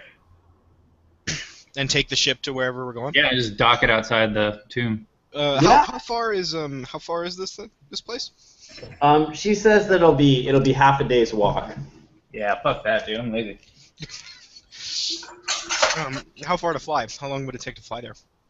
And she says fly? Like she's sort of surprised that you guys can fly. Oh, And yeah, she's we like, have how air- would we fly there? We got an airship. And she's delighted. She sort of claps a little bit, and she says, "Oh, in no time at all. A few hours." cool. This is obvious, my friend. I'd actually be okay with walking just to see what the deal is, but if others want to fly, that's cool.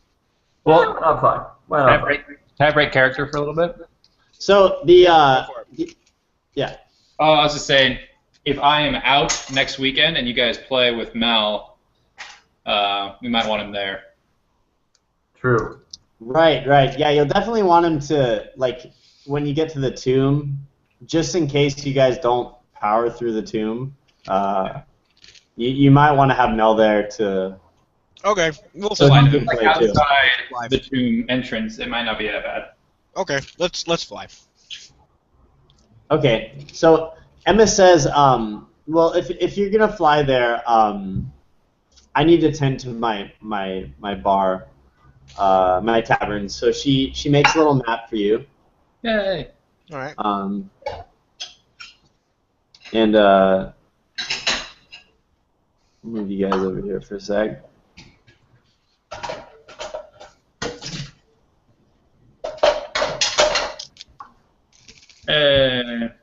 So she sort of draws this little dotted line. Like Indiana Jones. Yeah. Nice. And Look, I read it. My master. the tomb is somewhere right here, and she says that there's a magical way to enter the tomb, and that Beldrir should have already provided you with that. Did he? Yes, he gave us some kind of scroll or something, didn't he? Yeah. He gave Brevis a whistle. Oh, Oh, of course. you held on to that, right? Yes, my whistle. I think I blew that when the guys were on board the ship. No, you didn't. Oh, I didn't. I thought I did. You tested it out when you first got it, and it just sounded like an ordinary whistle. I gotta add that to my. No, actually, I gave it to somebody. I think I gave it to Mel or someone. Let me check. Somebody. Good. One of you has it. Can we Yeah. just assume someone gave it back to Brevis at some point? I don't know. All right, I got it with me, you guys. Don't worry. All right, so she draws very specific instructions that the entrance is in a circular clearing of trees, like up against a small hill, and it's like very symmetrically circular, and you can't miss it. You just have to sort of make it there, and then use the whistle to discover where the entrance is. Okay. So we head back to the ship and fly off then? Yeah, so she kind of walks with you to the port, and she says, it was delightful meeting you all, and have the safest of journeys, and please come back for a free night's rest, and all the mead that you can drink. Sounds good to me. Do we want to leave right away, guys? I don't know. Well, what do you want to do? Maybe a cask of ale for the trip would be. She says, "Oh, but of course," and she sort of motions to someone in the town, and they give you the AOK symbol and run back to the tavern. A few moments later, he's come back with some ale, and he says, "Here you go, anything for friends of Emma's." Nice. All right. I look around and say, well, I guess I'll be the designated pilot for this evening. And I slap him appreciatively on the shoulder. So screw this town and its beleaguered inhabitants. We're going adventuring. We'll come back. Okay, so you guys get the airship. I don't think Tor ever taught you how to make it take off and land so well, but you guys managed to figure it out. It's a little clunky at first. Who's driving? Me. Heracles is driving? Yep. Okay, so Heracles manages to get it off up in the air, and there's sort of like some dips in altitude as you're trying to go up, and the thing comes down and sort of brushes up against the port for a second. The guys building the boat sort of look at you like, oh god, is he going to crash that thing? And then you get a handle on it and start to gain altitude. Using the navigational skills that you guys picked up from Tor, you're able to easily find this grove, or this clearing of trees, this circular clearing. And you land your airship. It looks something like this. Drawing it on this map. Oh, I see. All right. What? Up top a little bit. Oh, cool. See, sort of, here's your airship, maybe.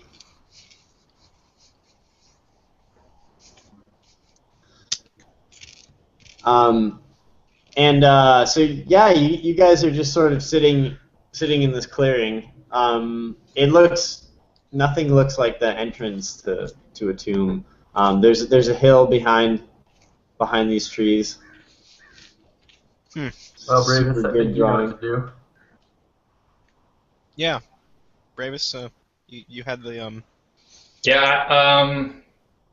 Yeah. I guess I start whistling with it, walking around. All right, so you sort of try the whistle in different. Is there any place that you'd like to try the whistle?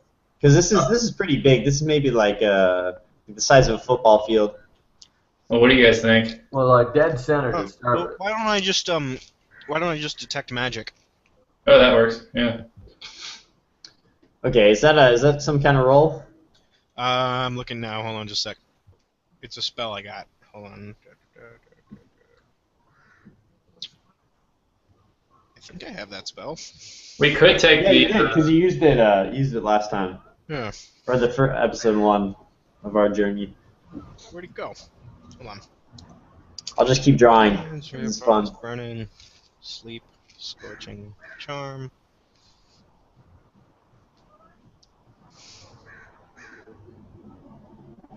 Sorry, guys. Hold on. It's all good.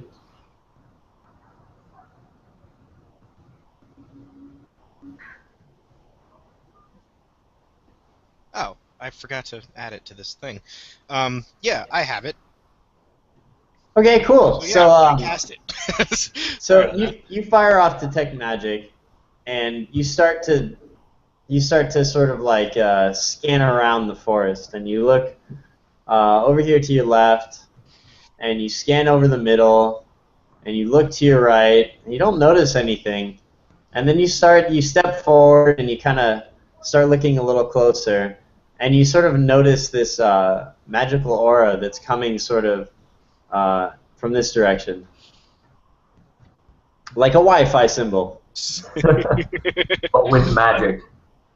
Yeah, but with magic. So it looks like there's something right here. Okay. All right, so I walk up and blow the whistle. So you blow the whistle, and you do it kind of loud, and at first it doesn't appear like anything happens.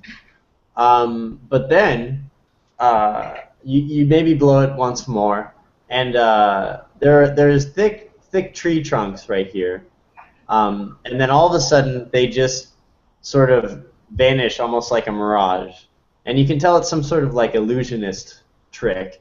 And behind the tree trunks, you see an opening, a door. There's a door on into the side of the mountain. There's vines growing up the side, and this without a doubt is the entrance that you're looking for. Okay. You guys mind giving me like 1 minute to run to the bathroom and get something to drink? Yep. Sure. Yeah. We're wondering who should go first. Dumbledore's been too quiet. Are you there? I'm here. Wait, can you guys hear me? Yeah. All right. Now, Dumbledore is musing over the casket of ale. I think he's as yet completely unaware that they've discovered this ancient tomb. He's like, oh, yeah.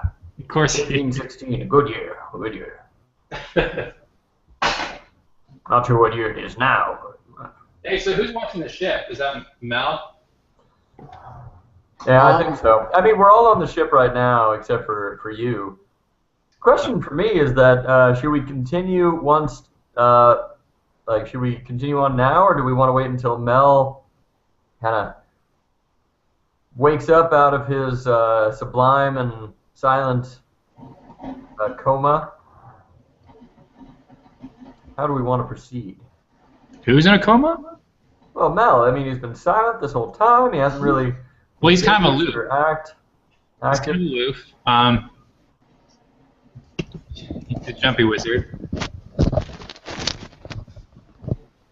Okay, I'm back. So, breaking the fourth wall, I'm just curious. Do we wanna like wait until Mel is with us before we enter this tomb? Why don't we just take him with us and Yeah, you can just take him with us, and like one of you can roleplay him. All right. does anyone have his spell list? No, I think he was just reading. We can just make it up. Wait, let's just have Mel like hang out, and we'll just forget about his spells. Yeah. Well, the only thing I'm thinking, out of gameplay terms, out of character, I'm not a character, but is once you're in the tomb, he'll probably want to, like, because assuming you guys are going to play the tomb next weekend too, he'll probably want to be in there. Right. Playing. Do you know his Good cantrips? point. If we could just use his cantrips, that's good enough. I guess. Let's just mirror whatever you have, Okay. just to make it easy. All right. And Fine with me. I just yeah. won't use any. I won't use any of his spells. I'll just use the cantrips. Yeah, you can use his spells too. That's Yeah, just fine. duplicate what I got. Yeah. All right. That works. Only for me. he's still level 1. We haven't leveled him up yet. Yeah. So that's fine. I just won't use the level 2 spells. With him. Okay. Cool. All right. So are you guys going in? All right. I ready my equipment. Gentlemen, I choose my newly acquired sword, sword of glitter, which I've called Dumbledore's Twinkle, and yeah, I'm ready to move forward where my colleagues are. I have I think we have a bit of a problem here. Is anyone gonna stay behind and guard the airship? So looking around, this is basically, this looks pretty remote. Listen, I saw the club or the clamp hidden under the steering wheel. We'll just set that up. We're gonna clamp the steering wheel. Cool. Right. Lock the doors and Great. roll. Cool. All right. So you guys Crisis are heading averted. into this thing. Yeah. Let's go into the cave. I have dark vision up to 60 feet. Do I see anything? Are you guys in now? Yeah. We were all like on the threshold and then holding hands, kind of took a deep breath and stepped into the darkness. Okay. Let me load up something for you guys. A moment, please. Sure.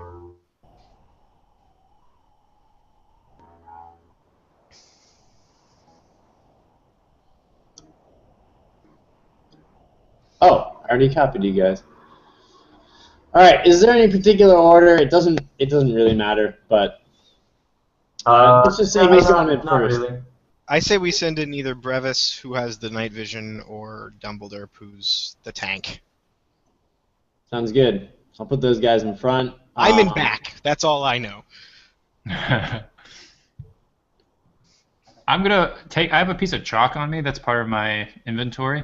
Uh-huh. I'm going to every once in a while put a chalk mark on the right side of the wall. Ooh. Dude, that is the cleverest thing ever. Awesome. Putting a torch I like on the it. right-hand side of the wall. Yeah, it sounds very Minecraft, but Yeah, it's a okay. solid idea. All right. So you guys step inside the tomb. Cool. Cool. So Oh, it's black. Yeah. Suppose I should have assumed that. Oh, so I got some torches, by the Oh, way. there we go. behind you is the door that you just entered. This is just your field of view. So you have this massive, right as you enter, there's a massive statue of a mountain. A statue of a mountain. Okay. Yeah, okay. And then, Is it the mountain from outside? what? Is it the mountain from like outside that this tomb is in? It looks very similar. Okay. And there's tiny figurines climbing it, and it's all carved out of stone. It looks very professionally done. And there's an inscription on it, and it says, "Friendship is a strength that can move mountains. Let friends of the Thelhelm show their strength." And then there's a passageway on either side of this mountain leading into what looks like the rest of the room. Okay. Interesting. All right. Well, I say someone goes and. Can I ask about the light levels here? Yeah. What are the light levels here? So it's dim. But there's You're a robot, Mike. Mike, your mic is going nuts again. robot time. Alright. Active. I'll BRB. All right. This is our first tomb, you guys. It's a big deal. I know, right? This is the first dungeon we've done in Dungeons and Dragons. I'm peeking Crazy. around the edge. Whoops.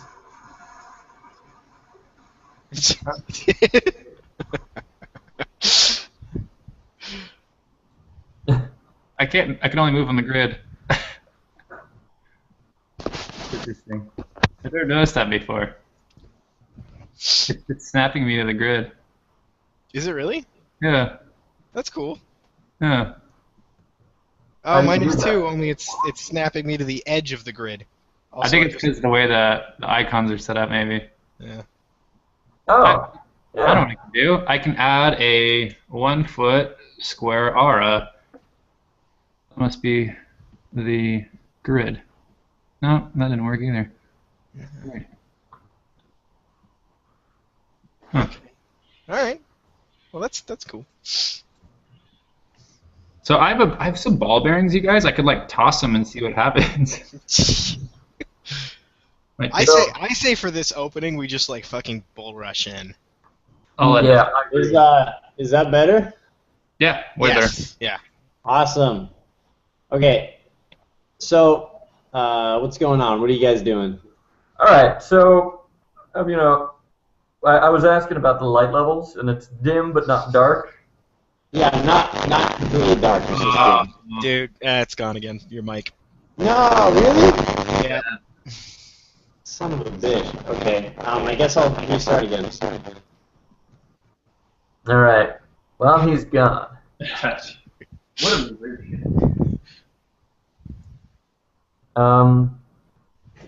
Yeah.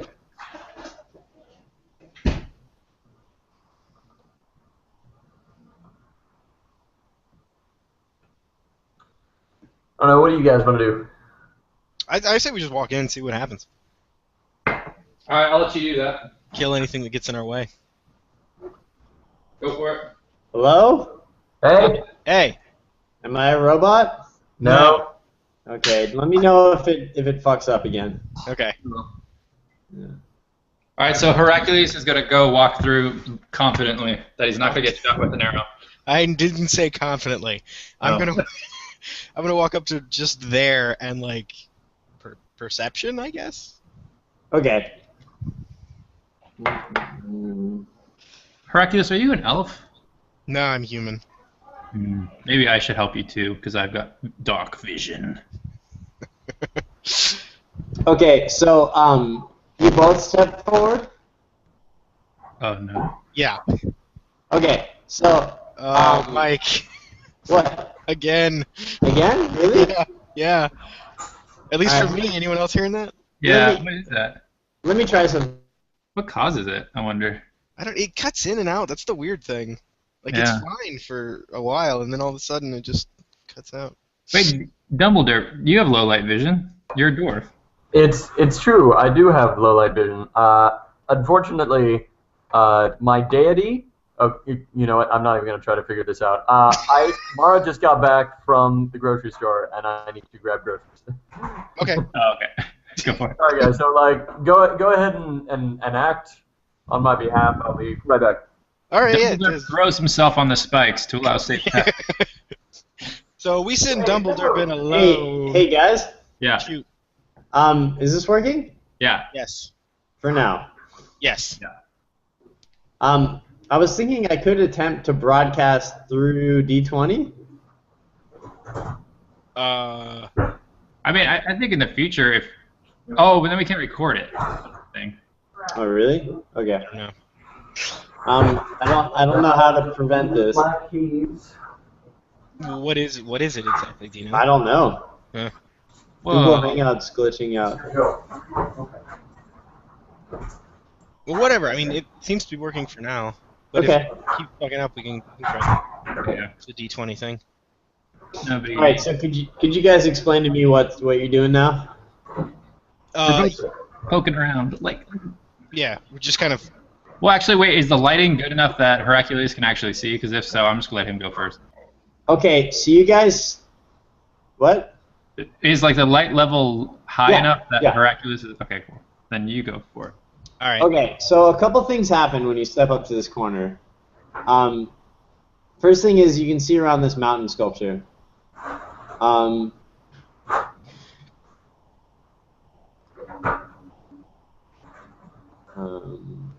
All the way, pretty much.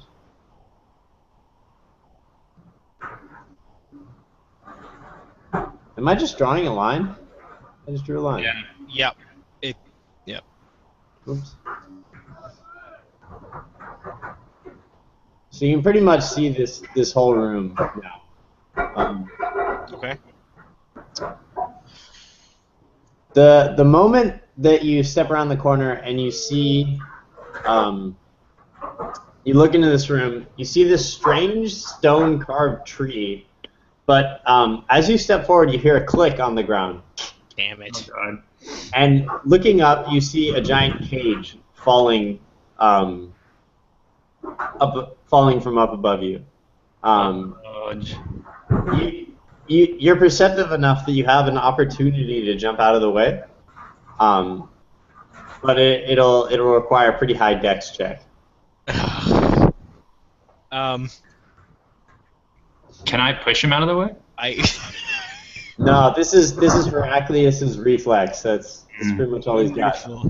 What if I just stay here? What, like, I guess I can't ask. Just take it. I try and jump out. You don't know how big this cage is, if it's going to hit you, if you're just going to be trapped. All right. You only have a split second to decide. I'll try and jump out of the way. Yeah, there's no time to think about this. So it's a d20 plus my dex? Yeah.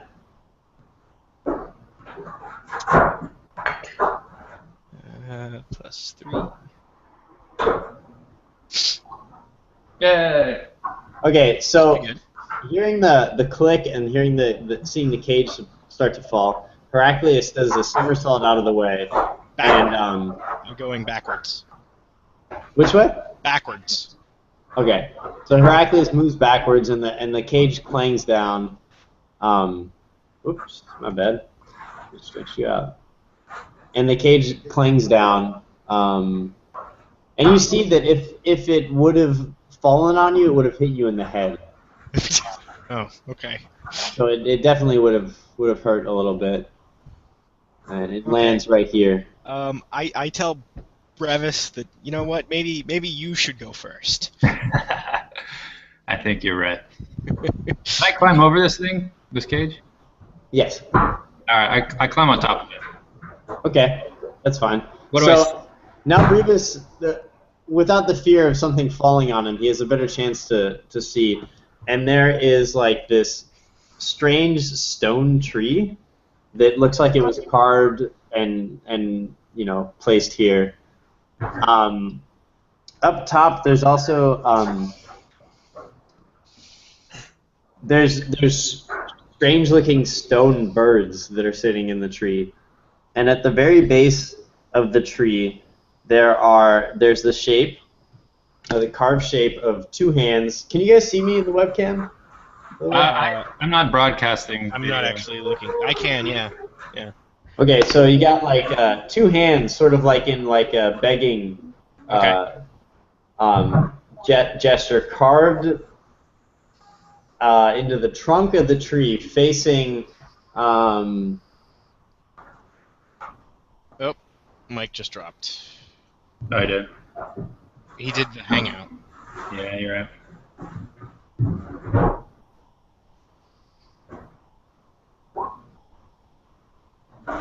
I dropped. So facing this way, and there's an inscription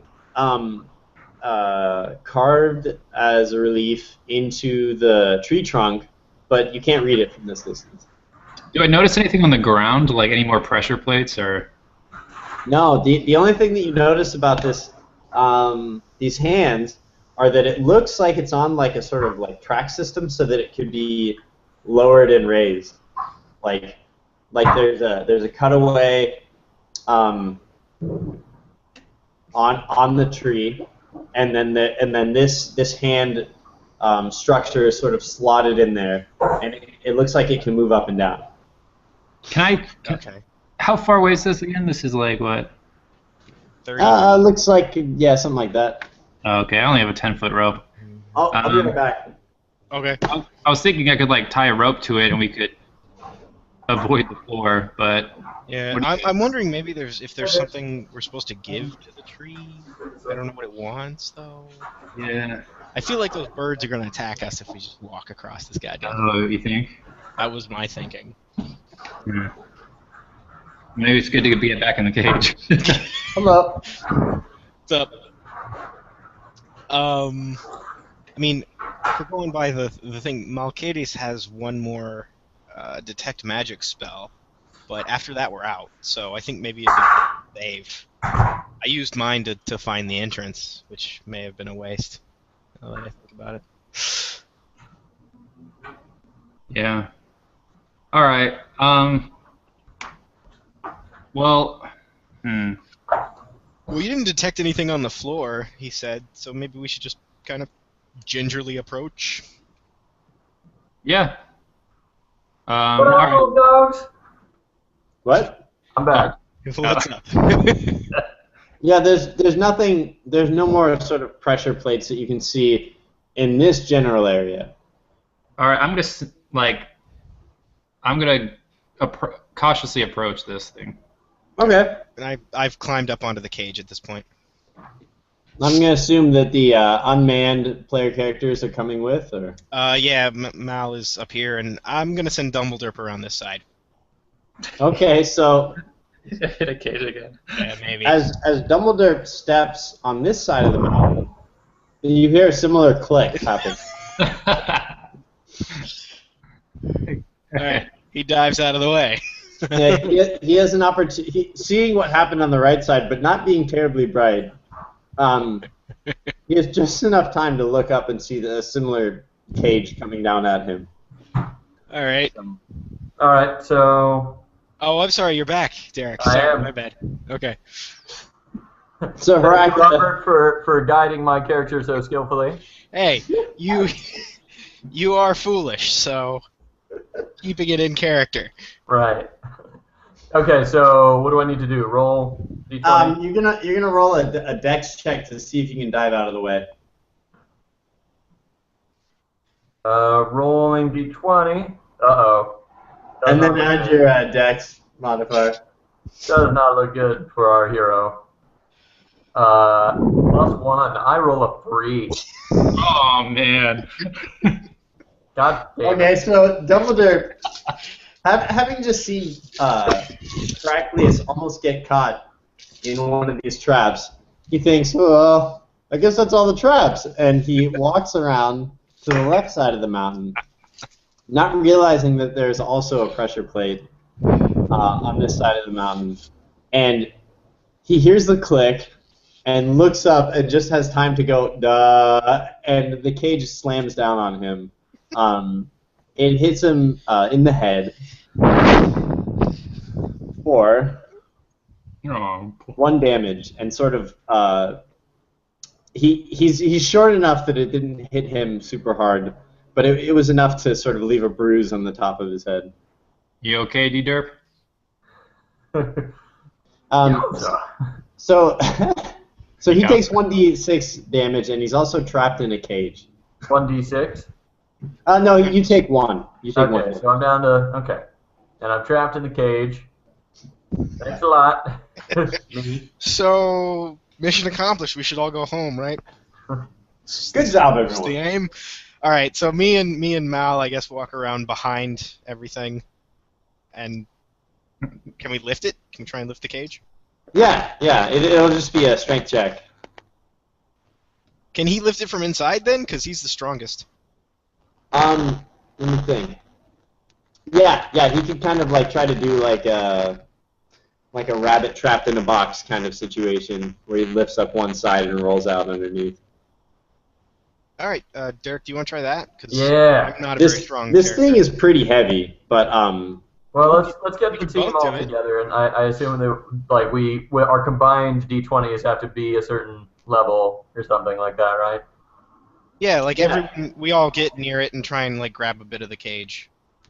All right. Except maybe Okay, Brevis, so who's over so there. with four of you lifting it, just Dumbledore roll a d20, and I'll tell you what happens. Okay. Wait a minute. Okay, so with four of you lifting it, it's very easy to get Dumbledore out of there, and he sort of rolls out from underneath the cage and sort of rubs his head like, it's smarted. I don't know what then, came over me. Once you get out from underneath the cage, you sort of slam it back down, and yeah, you're free now. So, right. all right.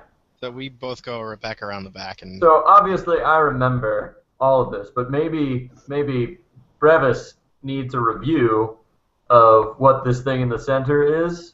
Just Yeah, Right. so it looks like a stone tree with birds in it, and Yeah, stone. Everything looks carved out of stone.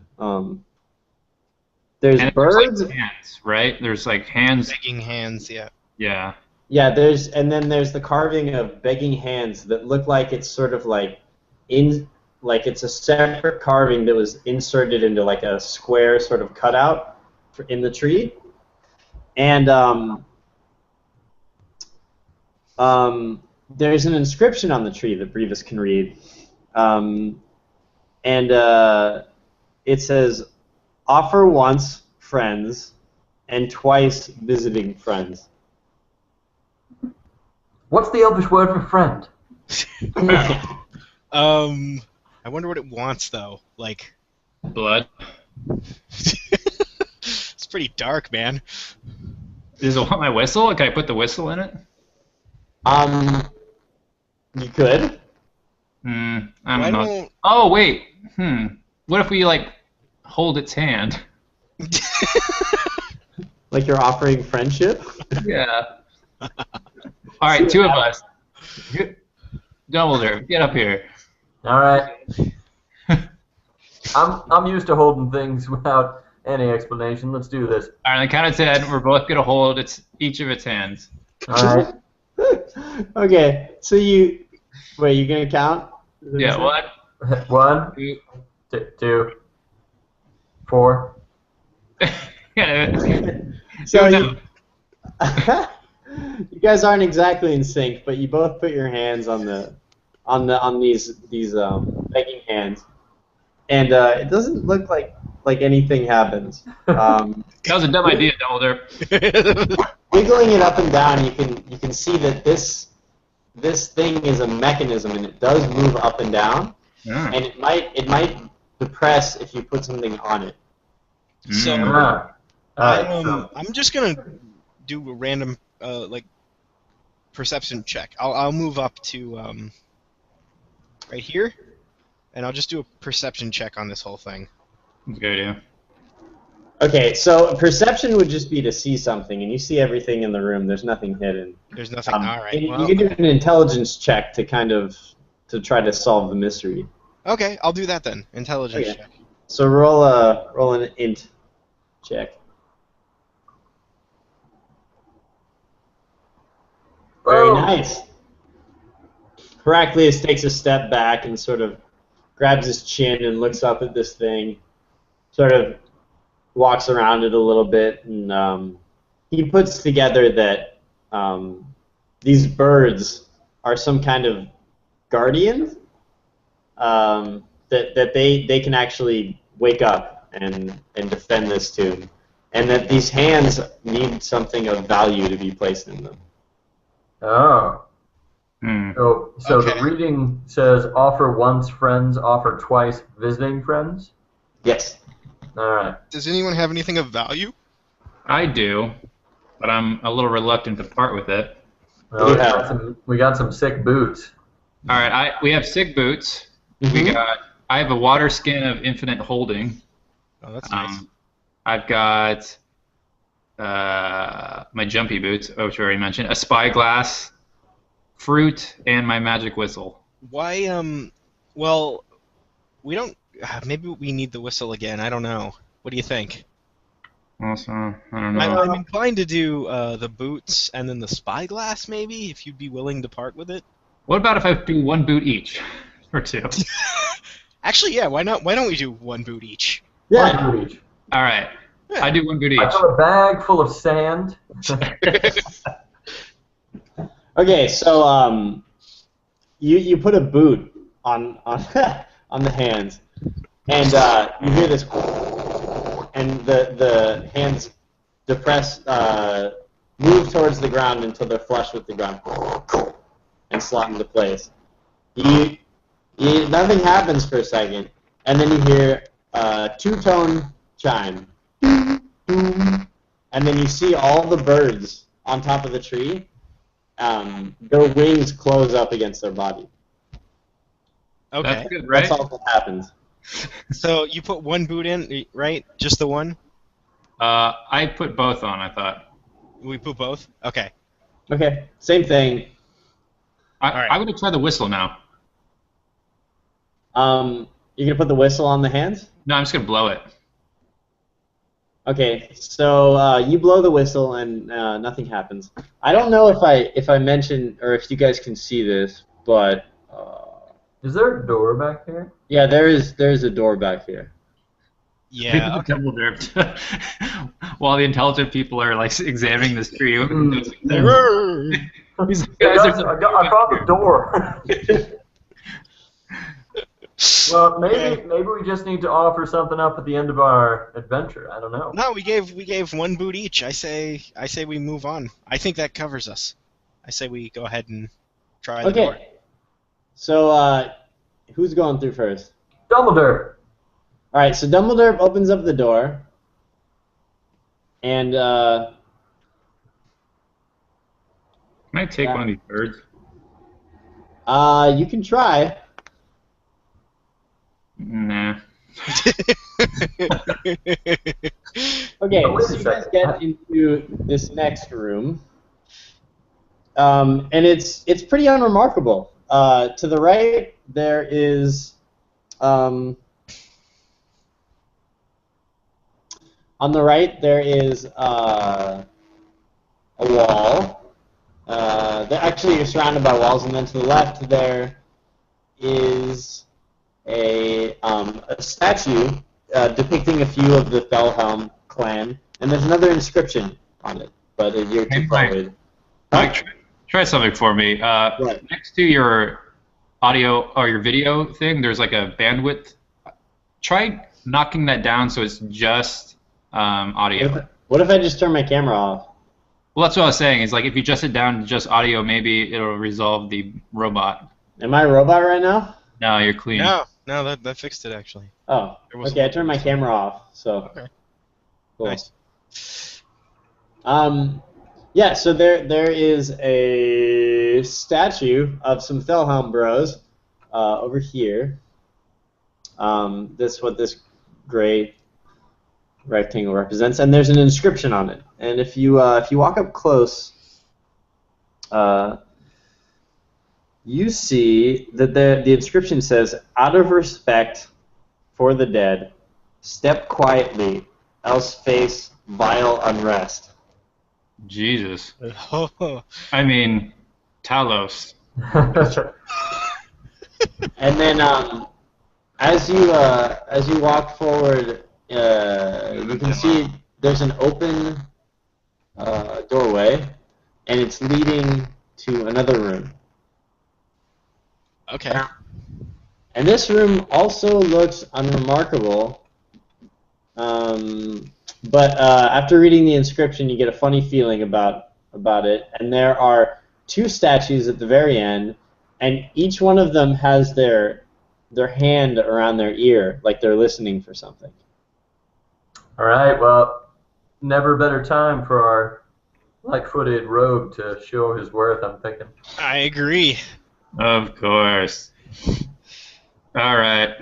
Dumbledore summons his mighty foot and boots him into this room of silent walking.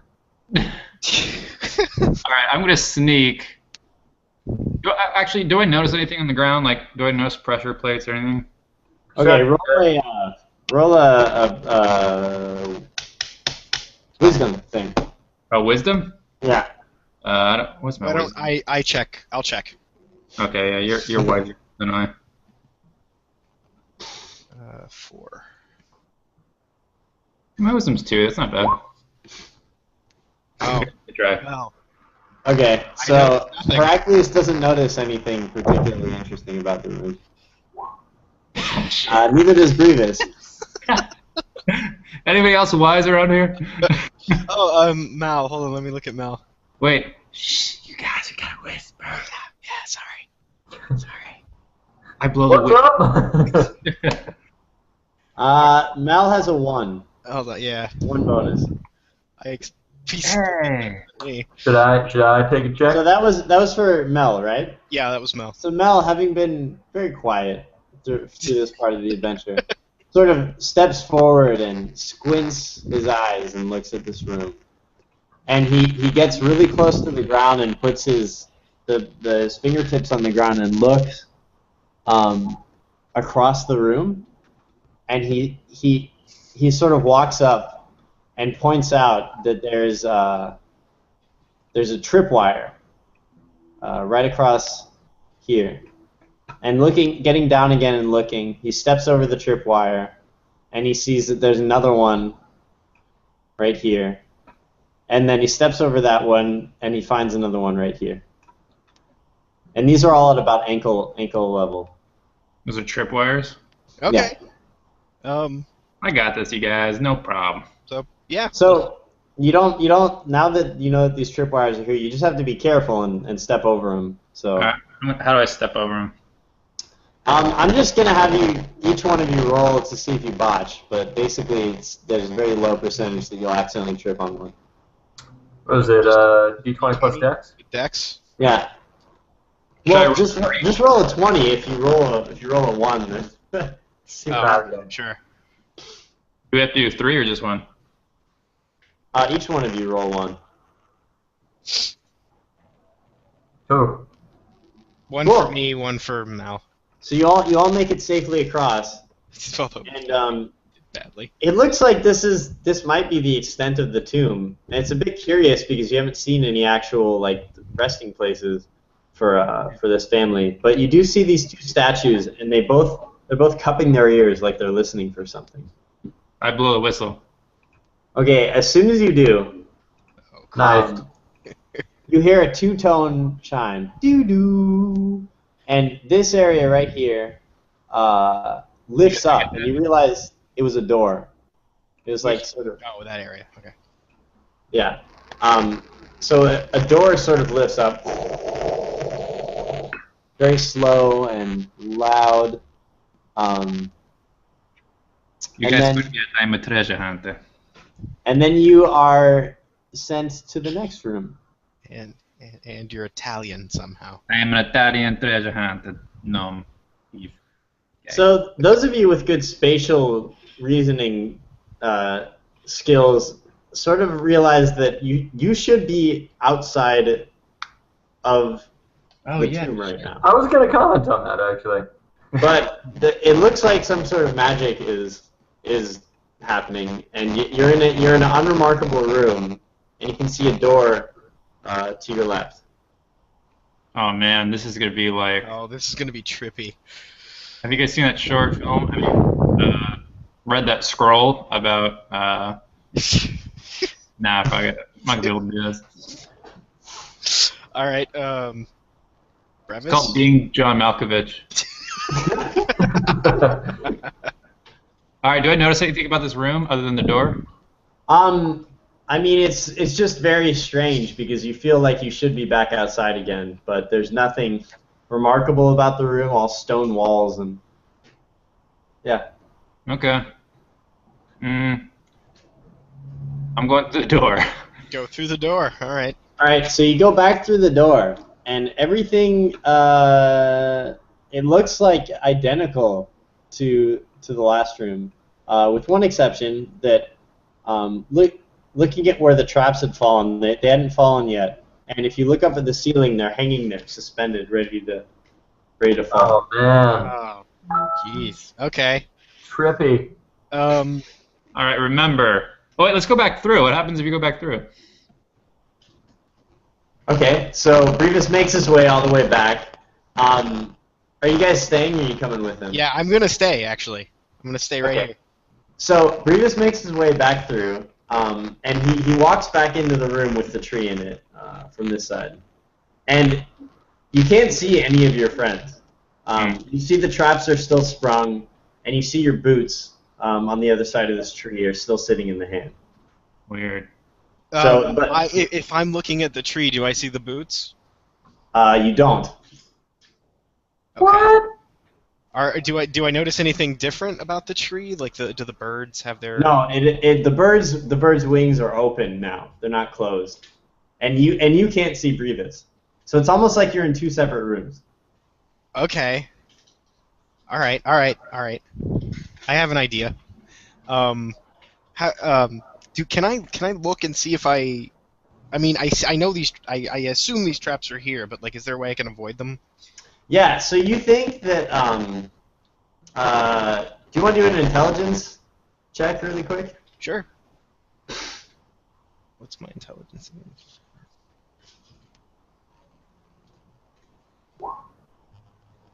Okay. So with that roll, the option that you come up with is that you could climb over this mountainous statue.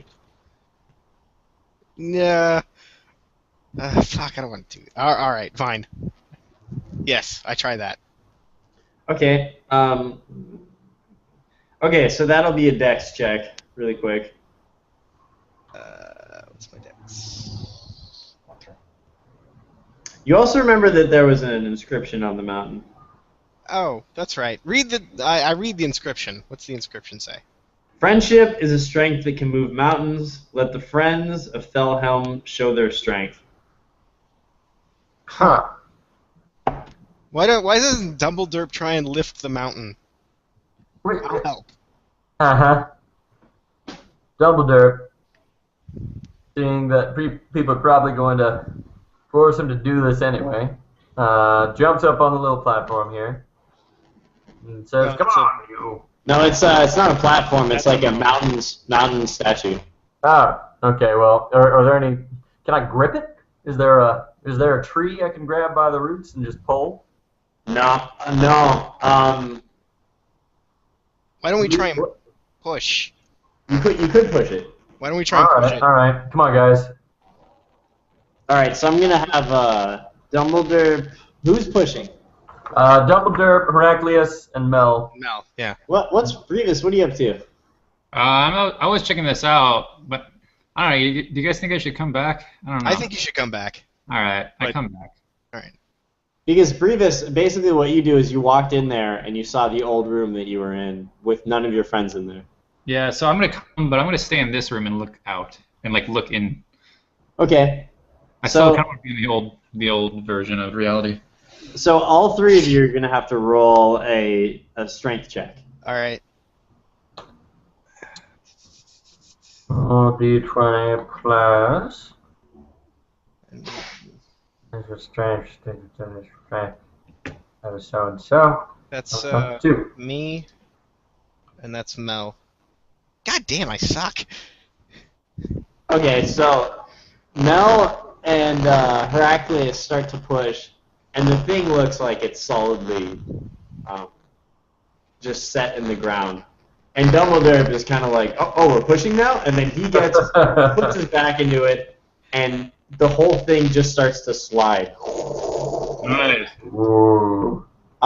It moves forward like maybe a foot, and then you see both traps on either side of the mountain slam down on the ground like they've been triggered.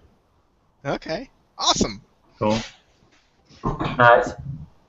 All right, so now I move Oh, sorry. around here to the front, then I guess. Sorry. Okay, so as I mentioned before, it's strange because you were just in this room, but the boots aren't there anymore, and the hand's not depressed, and the birds have their wings open. So, judging from the inscription, I think we need to give it another offering. I offer Heraclius. Fuck off. Do it. I'll No. pick him up by his weird little wizarding boots. So Mel steps forward. I'm gonna play Mel for a second, Okay. and he says like, I found this helmet on Tor's ship, and it seems valuable. It looks really nice, so I'll put it there. Okay. Yeah, I didn't want to give away any of his stuff. Too bad, Chris. So Mel puts the helmet in, and the hands depress, and they depress until they are flush with the floor, and then you hear 4 tones this time, and then all the birds on the top of the tree, their wings close, and then you hear something like a latch and something spin and crack around in the next room. Okay. I'm cool with just walking up to the door and opening it, taking a look. Cool. Yeah. Oh God. So wait, is Eric? Not waiting. I'm still here. Yeah. I'm forgetting in which are we in the dream or are we in the dream within the dream? Unless you guys want Mel to wait here. Mel doesn't want to wait. Mel's going with you guys. Okay. So when you come into this next room, you see that it looks just like the last room, only this time, on this wall to the right, instead of it just being a wall, there's a door with a very strange shaped handle. And Okay. as you get closer to it, you see that the handle is a cobra that's sort of wrapped up. Here, actually, let me draw this. It'd be cool if I draw it. These are deadly.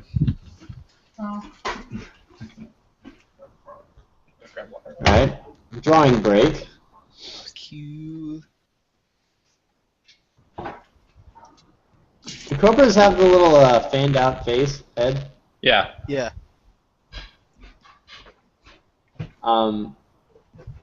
Something like this.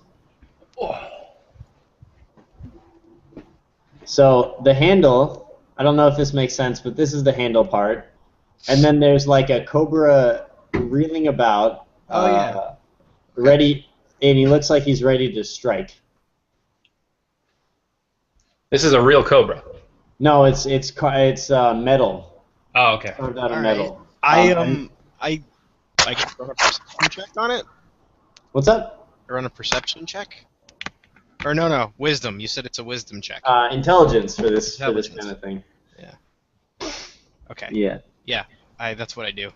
Cool. Roll it up. Man, shit today.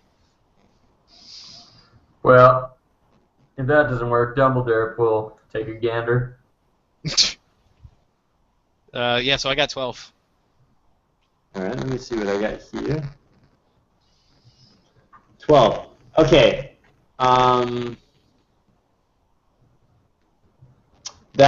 You look at it, but you can't seem. You get the idea that you might need to just make a very dedicated, firm grasp on the handle. Otherwise, it might bite you. Well, I turn to Dumbledore and say, seems like it needs a firm grasp. I'll leave that to you. Well, Dumbledore has a lot of experience in grasping these sorts of things firmly. I'd take a pretty close look as well, and see. Let me check my wisdom mod. He says, muttering to himself. No one really understands what that means. It would be intelligence for trying to figure this out. Oh, God.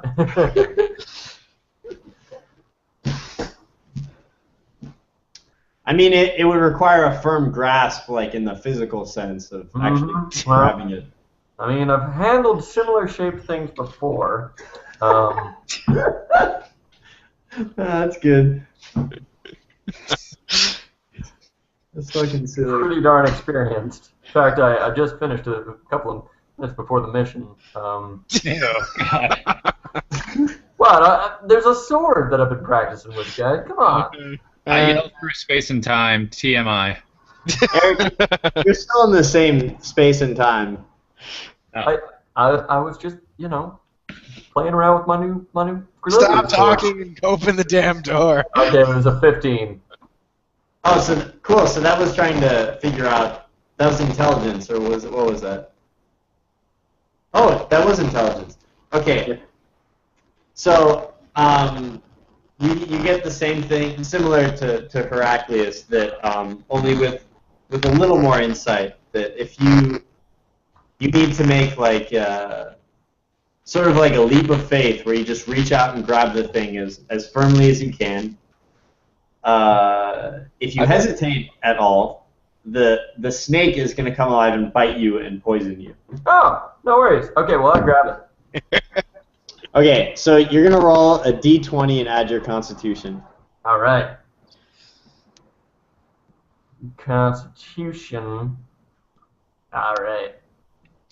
Double derp, grabbing the snake, says to himself, let's see what happens here. And so he died.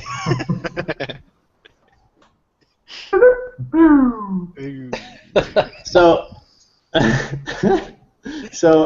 Dumbledore grabs the handle and throws open the door, but as he does, the snake head comes to life and just sinks its top fangs into his hand. And he pulls his hand away like, "Ow, shit!" But the door is now open. Initially, Dumbledore takes 1 point of damage. All right. Initially. Is he poisoned? Yes, he's poisoned. Mel is a healer's kit, maybe. Mel's got a healer's kit? Actually, I got an antitoxin kit in my inventory. Oh, nice. Maybe 2 if you guys want to check it out. Examine that wound. Is that perception? Oh wait, but that's toxin. That's not venom. That's what I'm trying to figure out. Like, what do I roll to find out more about this thing that bit him? Just a moment. We're being very, very well ordered and practical about this, stone snake that bit me.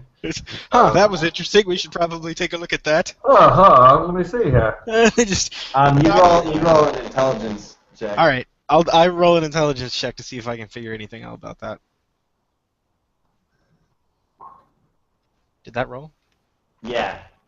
So your guess is as good as anyone's. Great. You'll be fine, I say. And let's go. Thanks, guys. I'm going to join you guys. I hear a lot of ruckus. Okay, so as you guys open up, so as the door swings open after Dumbledore gets bit on the hand and sort of cries out for a moment, "Ah, God damn it!" You see. So wait, he's down 2 now, right? I don't know, Dumbledore. Where are you at? You keeping track of your HP? Yeah. So I'm down 2 points from max at this point. Okay. You see a unremarkable hallway and a stairwell that heads down, and you notice that in addition to whatever sort of magical lighting is keeping this tomb illuminated, it looks like there's torchlight up ahead. All right. Who wants to go first? I'll do it. Okay. By all So, means. so by the way, I've got antitoxin. I've just got one in my bag. I paid for it at the very outset, thinking that something like this might have happened. Mm-hmm. I don't know if it cures me right away. It just adds a +5 bonus to my fortitude saving throw against poison. How does poison work? Am I just... I think you do a saving throw every time it tries to injure you, right? I didn't know there was a saving throw involved. I was just going to subtract HP from you as we went along. Oh. I think there's a saving throw, but I could be wrong. Let me just do a real quick check, but let's continue while I look it up. Okay. Do I see anything about these stairs that seem... No, it just looks like there's a like the stairs stop about 100 feet ahead of you, and then turn to the left. All right, I'm gonna come up here lightly and cautiously. Then I'm gonna look around the edge. Alright, you follow behind him. You peek around the corner, and you see that the stairwell continues, and it starts to get a bit dark. Where are the torches? The torchlight, there's like one torch stuck in the wall right here. Okay. I marked it with chalk on the right, as I've been doing this whole time, I swear.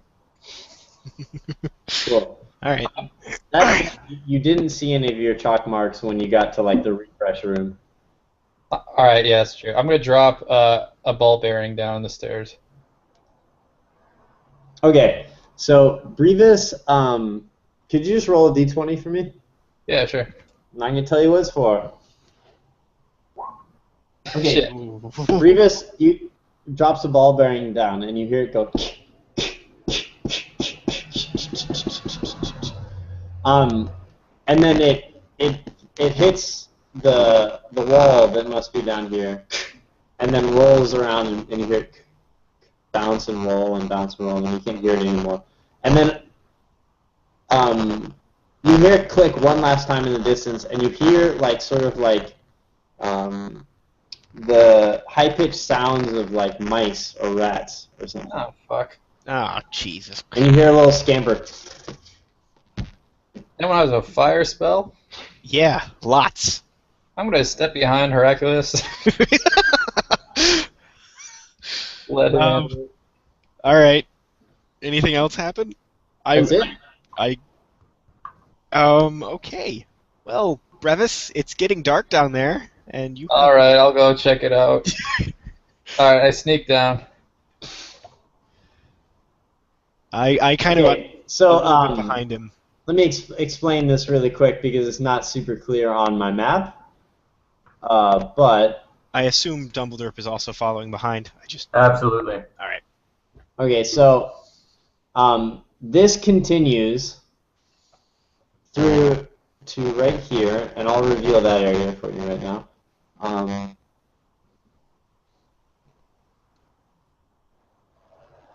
Okay. Yeah, so you sort of go under. You're now down on a lower floor. You're going down, right? And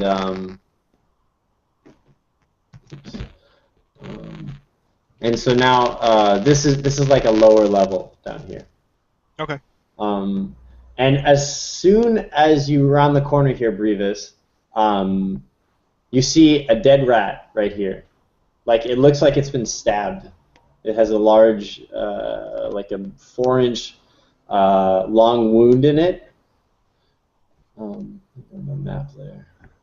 So dead rat right here. It's very large. It's a huge rat.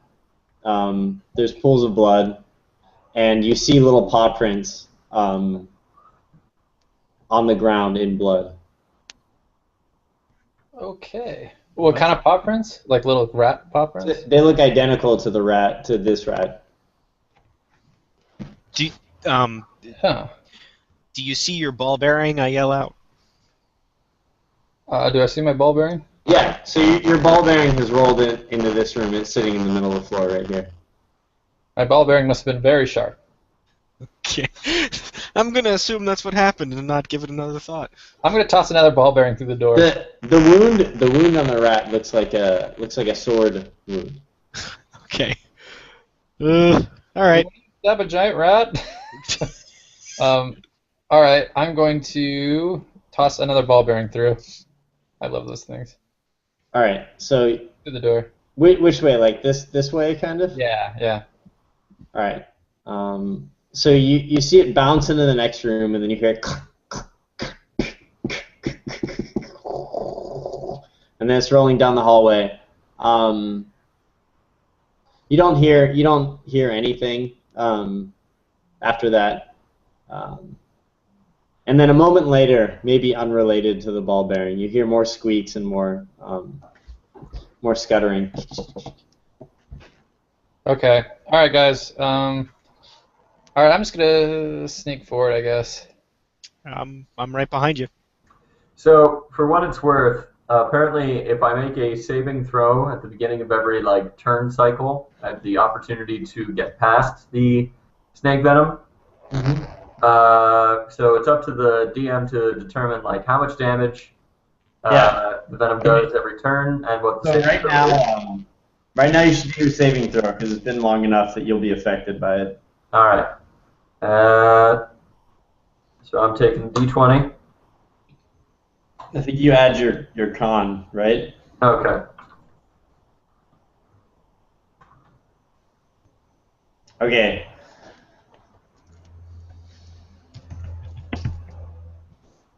You take that much damage from your poison. You can feel it starting to move through your veins a little bit. Oh shit. All right. Maybe you should just take the toxin kit. What does that do again? It increases the likelihood of my saving myself. So I do that, but I think I have to wait until Next my time. next turn rolls around before I can attempt. So what does it do exactly? I don't know what that thing is. So let me share the description in the chat. 2 seconds here. Oh, I think I might have. No, here it is. Antitoxin. That's my beard. If you drink antitoxin, you get a +5 alchemical bonus on fortitude saving throws against poison for 1 hour. Okay. So fortitude. It gives +5, I guess. Yeah. So when you do these rolls, you'll add an extra 5. Yep. So you. So, Double Derp should have taken it a little bit earlier, but He forgot. yeah. So we're not gonna retcon. We're gonna say you drink it right now. All right. Works for me. Cool. Hey, Mike, real quick question. Is that blood, is that a fresh wound on that animal? Yeah. It looks like it can't be more than I mean, you're no expert on tracking, but it looks like it might be within the hour. I whisper back that I don't think we're alone. What? All right. Well, I'm right behind you, Brevis, but I'm not leading. Yeah, obviously, I'm right here with you, man. Okay, so looking down the hallway, Brevis, you hear more squeaks and scampers coming from this direction, and you don't notice anything. This looks like the tomb proper. There's a tomb. There's a grave here, and there's inscriptions and it looks like this is someone's resting place here. All right. Wow. I walk up to the tomb and kind of take a look at the inscriptions, see what they say. Okay, so it looks like this is the tomb of Margaret Cheret, and she was one of the Fellhelms, and she was a cleric, helped a lot of people, and this is just sort of remembering all of her great accomplishments. Okay. Yeah. Well, guys, I think the reason we're here is to clear up whatever that rat problem they've got going on. So maybe we should run down and fight these damn things. Scavengers are us. Do I notice anything down this hall? What hall? Oh, right here? Yeah. Oh, no, that's just the direction that you heard the rats coming from. I'm going to sneak down it. And as you walk by, you see something similar, another tomb. What does this one say? I walk in. All right, this is Mason Wine, Fellhelm, and he's another Fellhelm. He was actually a farmer, and he wasn't much of an adventurer, but he worked in the Longbeard Valley, and he grew some of the most exceptional magical fruits the land has ever seen. He's a good father, stuff like that. Okay. I kind of come back here behind Brevis, I suppose. All right, Brevis. So as you turn the corner, so far you've just heard these rats, but this time you see two of them scamper, and they just duck out of your field of view around this next corner. Hmm. Let me reveal this wall so you can see that this is a door right here too. I got a bad So they feeling duck about around this corner right here. All right, I continue sneaking.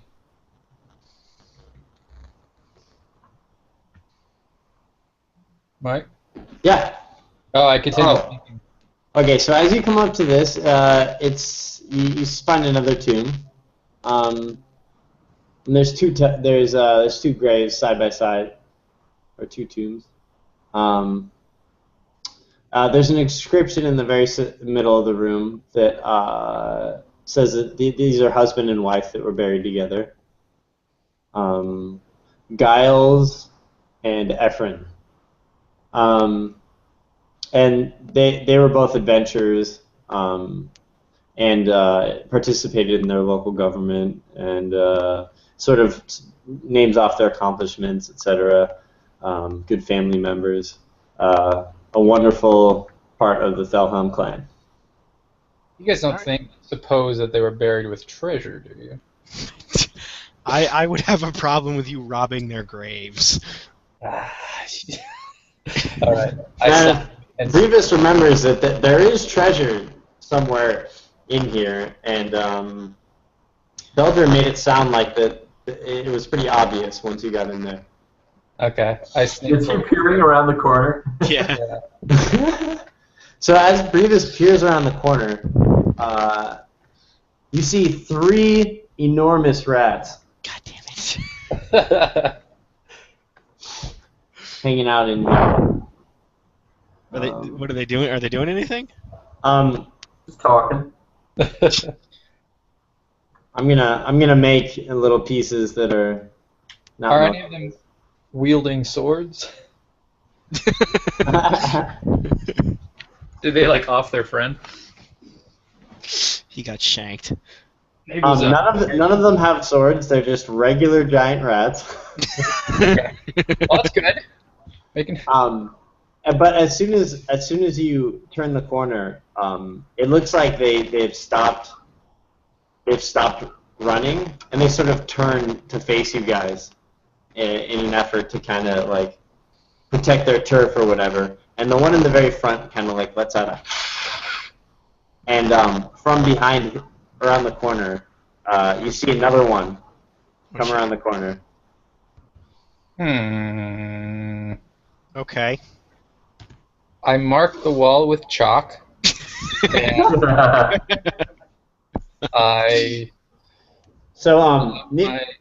neither of you really have surprise, so this becomes like if you want to fight, it becomes a combat round. Otherwise, you can just wait to see what they do. I'm okay with waiting a minute. I pull out my weapons, though. I leave it, yeah. I start remembering what spells I have, but... Okay, so you guys are going to wait.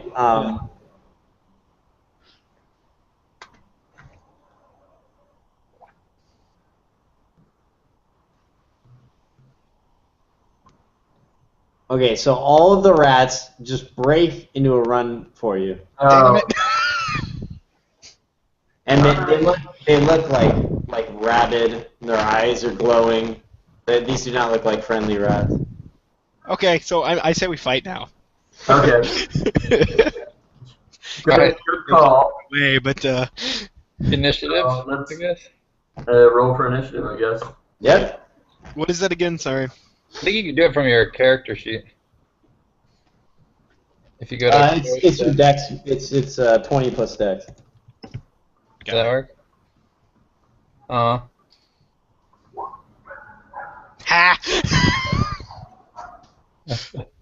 Hold on. 20. That's ridiculous. Damn it.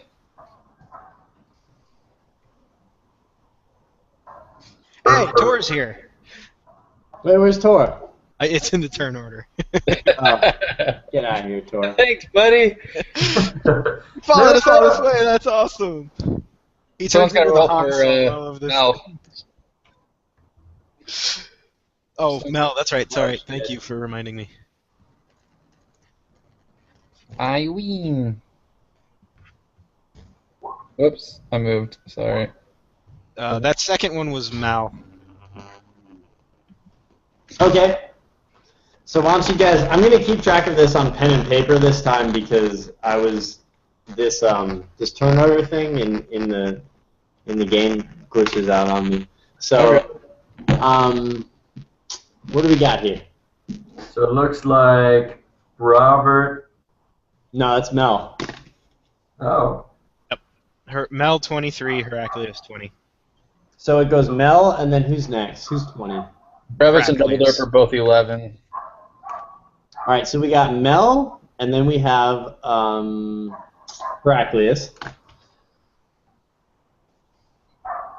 And then we have rat number 2. Rat 2. And then we have can anyone beat a 15? No. Nope. Okay, and then we have rat number 3. Rat 3. These little rats are fast. And then can anyone be a 12? No. Rat number 4. Yeah. And then you guys are tied for 11, Dumbledore and Grievous, right? Yeah, Bravus, you can take the Initiative. initiative there. Okay. Grievous, Derp, and finally rat number 1, that bastard, that rat bastard. That red bastard. All right, so I think Heraclius is going to pilot Mel. Yeah, I got it. So Mel is going to just throw a fucking ton of fire at. Or wait, no. I only have to use skill level 1, don't I? Damn. Not his level 2 spells. Yeah, right. That's what we decided on because we haven't leveled him yet. Let's just mirror what you have for now, and then that way he's still as powerful as all of you. But then Okay. next week he can choose the spells he wants. All right, that works then. He's gonna use Scorching Ray, Nice. which fires a ray of searing fire and light, causes 20 fire damage to total, and I can direct it to 5 creatures, up to 5 creatures. Wait, it does 20? Total. So I can do 20 to 1 creature, or like 5 damage to 4 creatures. Does it light him on fire? Huh? Does it light him on fire too? It doesn't. It does fire damage, but it does not light them on fire. Got it. So I'm just gonna do 20 damage to rat number 3. It doesn't say I need to cast in. It doesn't say I need to like roll anything. Really? There's no save? It doesn't say so. I can focus. I mean, I guess it. Do I need to just roll, see if I botch it? No. I'll just. I think there's no. Can you send me that? I don't know what that spell is. So. Yes. Here's the spell list that I'm using. What's it called again? It's in the Hangout. Scorching Ray. It's a level 2 spell.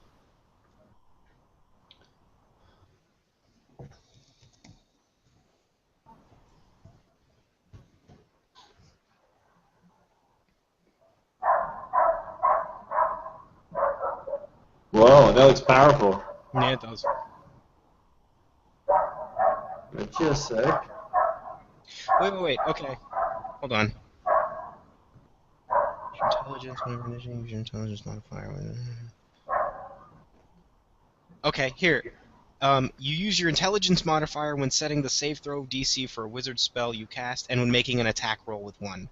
So it does look like I need to do an attack roll. Okay, cool. Spell attack modifier. Proficiency bonus plus intelligence modifier. I guess it's a D20? +2. So your proficiency would be +2. Right, and then your right. Okay, intelligence. so let me look at Mel's thing here. And it has to be what? Intelligence 2. The whatever the saving throw the creature has, right? It's some spell, some creature saving throw. I don't know what.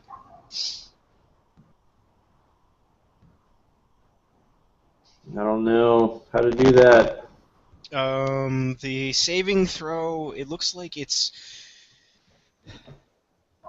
Because usually your character has a saving throw for like the difficulty of his spells, right? Yeah, I think it's the same thing where it's like armor or something.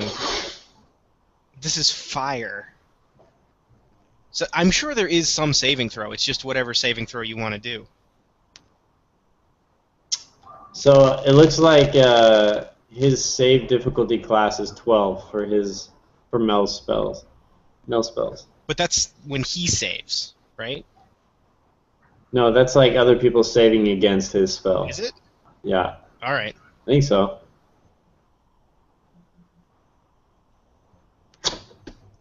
Yeah, I'm gonna make the rats try to beat a 12. It's cool. Fine with me. And they gotta. Yeah, it'll just be a straight D20. And are you attacking all of them? No, just the front one. Rat 3. Oh. Okay, so whatever. I'm gonna say that's a hit. Rat 3. And could you read like the description? The description of it, so Yeah. I know what to. You create rays that deal a total of 20 fire damage. Choose up to 5 creatures within 100 feet of you and divide this automatic damage among them as you wish. And you're just going for the top Rat 3, right? Rat 3. Yep. I just want to knock one out. All right. So the rat that's at the very front of the group, Mel steps forward and extends his hands, and you see this awesome ray, almost like a laser beam, go over to Rat 3, and he just ignites in flames. And it's almost like he, as soon as your eyes adjust from the light, there's just like a black smudge on the ground where he was. Boom. Awesome. All right. That's Nice. fantastic. This is I think we got him. this is like my favorite spell ever now. Awesome. Next up is Heraclius. Yeah, now I need to figure out what he wants to do.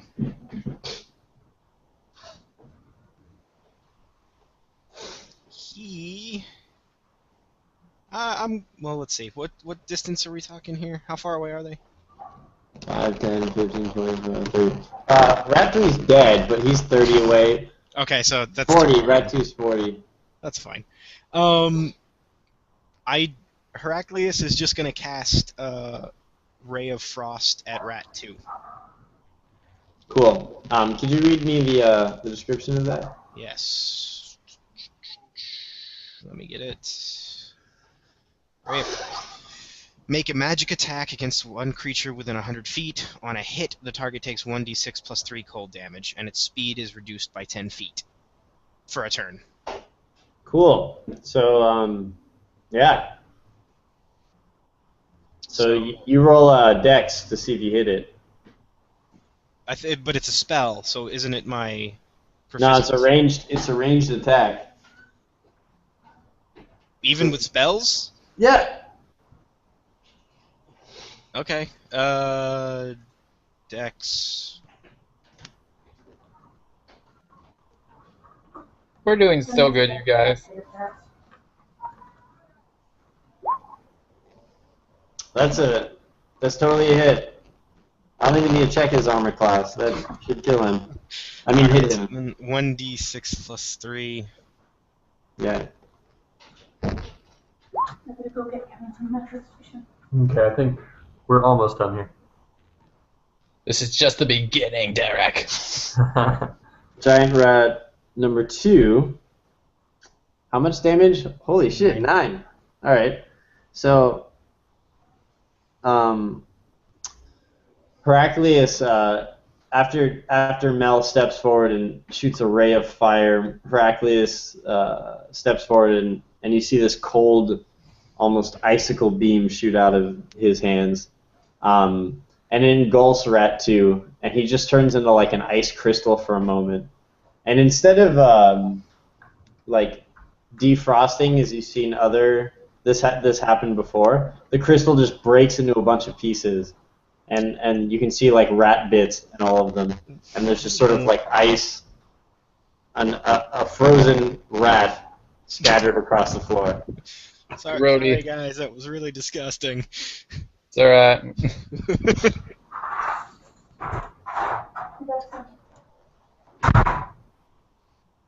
All right. Next up, we have rat number 2 is dead.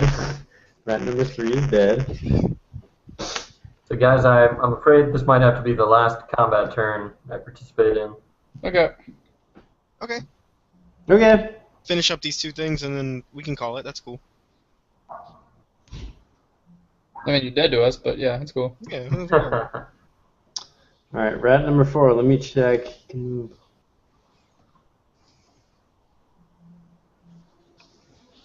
All right. So rat 4 is up here. That's his turn. Next up, we have Brevis. Brevis! Bring it home! I'm gonna shoot my crossbow. All right. And that's like a 1d. That's totally a hit. That's 1d6, right? Yeah. And let's see, it's my hand crossbow, so this is my damage. It's up What I do? What I do? 5? Yes. 5 piercing damage. Okay. Cool. So, as Brevis sees rat 4 like scamper around the chunks of ice and the burn mark on the floor, he steadies his crossbow at it and fires off a bolt. And it hits. How much did that do? 5? 5. Let's see here. Additional damage if attack was made with advantage. You don't have advantage. So the arrow sinks right into the rat's, bolt sinks right into the rat's hip. But it continues running. It's just like you see the bolt waving around with his hips as he's running. Shit. Yeah, I guess that's it. Next we have Dumbledore. Alright. Dumbledore was originally planning to cast a buff spell, but it looks like that's not really needed. So, luckily, he still does have his crossbow handy, and that's, I think, almost identical to my good friend Brevis's. Wait, no, it's a D8. Wait, I'm sorry. Which rat took the damage? I don't think you guys said. Oh, rat The 4. one in the corner. Rat Or 4. around Wait, which one did you go for? the one that was jumping around the dead body. Rat 4. Alright. Okay, alright, the one Put in him front. right here so you can see him. Got it. So, Dumbledore readies his crossbow and takes a shot at Rat 4 as well. We have to see if you hit it first, man. Oh no, he did. He rolled a 9. That's... I mean, that was your attack roll, a 9. Mhm. Okay. Which misses. The rat's moving too fast for Dumbledore to get a beat on him. Dumbledore! Damn it. Sorry, guys. Next up, we have rat number 1. So he closes, or nearly closes the distance to Dumbledore. And that's the end of this combat round. Next up is Mel. Okay.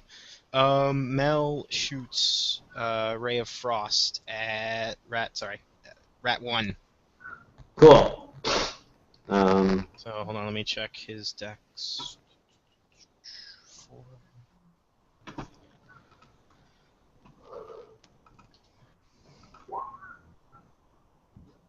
Wow. He's shit. Mel is sort of freaked out at the sight of the rat running towards his feet, just lets off a frantic ray of frost, and it bounces off the walls and leaves icicles, or like a frozen pattern on the walls, but it misses the rat. Okay. Heraclius thought that was a good idea, so he's going to do the same damn thing. Ray of Okay. Frost.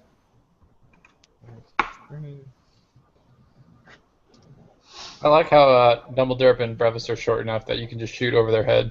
Right? Works That's out well. actually pretty good strategy, or tactics, I guess. Yeah. That is a miss. Damn it. That is, you barely, or you almost hit him, but your aim was just slightly off. It must be a Dumbledore shifting around in front of you. Yeah. Can't quite get a beat on him. Sorry, guys. Oh, and then next up is rat number 4. He's able to close up to Brevis, on Brevis. Literally on top of him. And he Hugs me? He hugs. yes.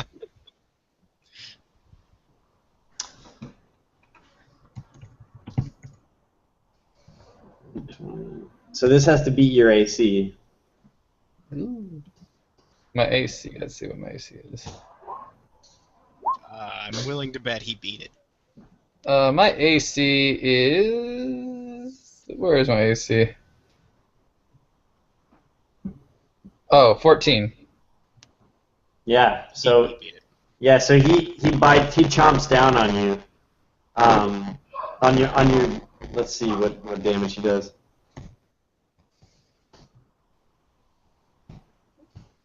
Guys, they can't take a lot of damage, but they can bite pretty accurately. 21 damage? No, that was his hit. That Oh, was his God. attack. I was like, well, I'm dead. He immediately kills him. Oh, wow. Oh, Jesus. But he does.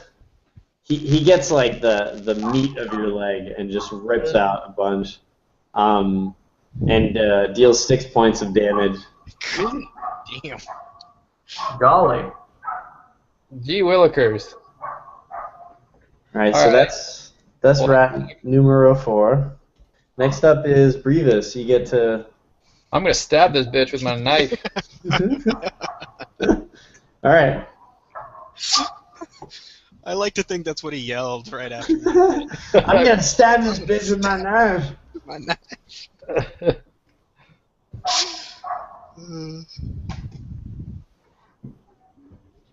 I think you have to roll something to. Oh, yeah. Sorry. It's my strength modifier, Yeah. which I think is, what, 0, 1? Forget. Oh, Wait, it's not your... Okay. No, Dex is only if he has like a finesse weapon, like a rapier. I see. oh, that's a good point. Nice. Okay, so Brevis slams down with his dagger on top of this rat, and does rat 4, right? Let's see. 4 damage. Yeah. Not the best. That's okay. But it is enough. And I was gonna say, that was the one that was already injured, I think. this is the one that has a crossbow bolt stuck in its hip, and this was just enough to end it. And you come down hard on him with your knife, and this thing keels over and lets out its death throes, and it's done for. Nice. Irene. Next up's Dumbledore. Dumbledore, knowing it's up to him to finish this fight, aims at rat number 1, and he pulls out. Well, he continues to hold his trusty crossbow, levels, and fires.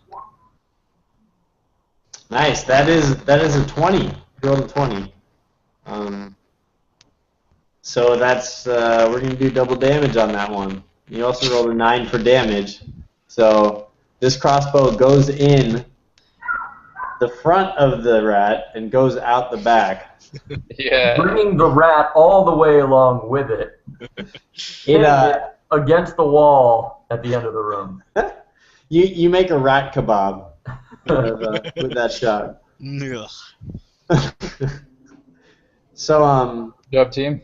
as far as you guys know, that was it. The threat is destroyed. There's no more threat.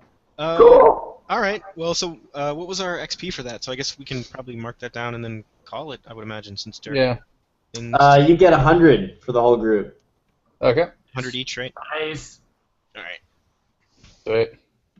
Well, good job, guys. Yeah, Mike, very, very inventive dungeon thus far. I'm quite impressed. Okay, before we go, I'm gonna leave you guys on a bit of a cliffhanger. All right. Now that you've walked this far down the hall, you see more torches up ahead, and you hear, as Brevis rounds the corner, he can hear. I like that he's leaning. That's hilarious. I You drank can my hear- potion, by the way. You can hear very gruff voices up ahead, somewhere down this hallway. And it's some kind of humanoid like voices speaking common. You can't make out what they're saying, but there's definitely something up ahead. Hmm. Okay. Cool. Cool. Awesome, guys. Good game. GG. GG. Mike, great work as always. Thanks. Oh, and I'm adding Mel's XP, so he'll Cool. have it already. He doesn't need to do anything, Oh, yeah, good idea. Cool. so he should be set. All right, gang. Well, Awesome. I'll probably be out next week in SF, but you guys can play for me. Just remember to roll really well, and save the day. Any problems? Entirely our fault, Yeah. I'm sure. Yeah. Oh wait, even more cliffhangers since Brevis is looking around this corner. You can see that there's a giant hole blasted through this wall right here at the end of this hallway. Ooh, intriguing. Yep. All right. Ooh. Cool. Oh. Well, All right. good All one. right, guys. Guys, great playing with you. Yeah. Yeah, it was fun. Cheers.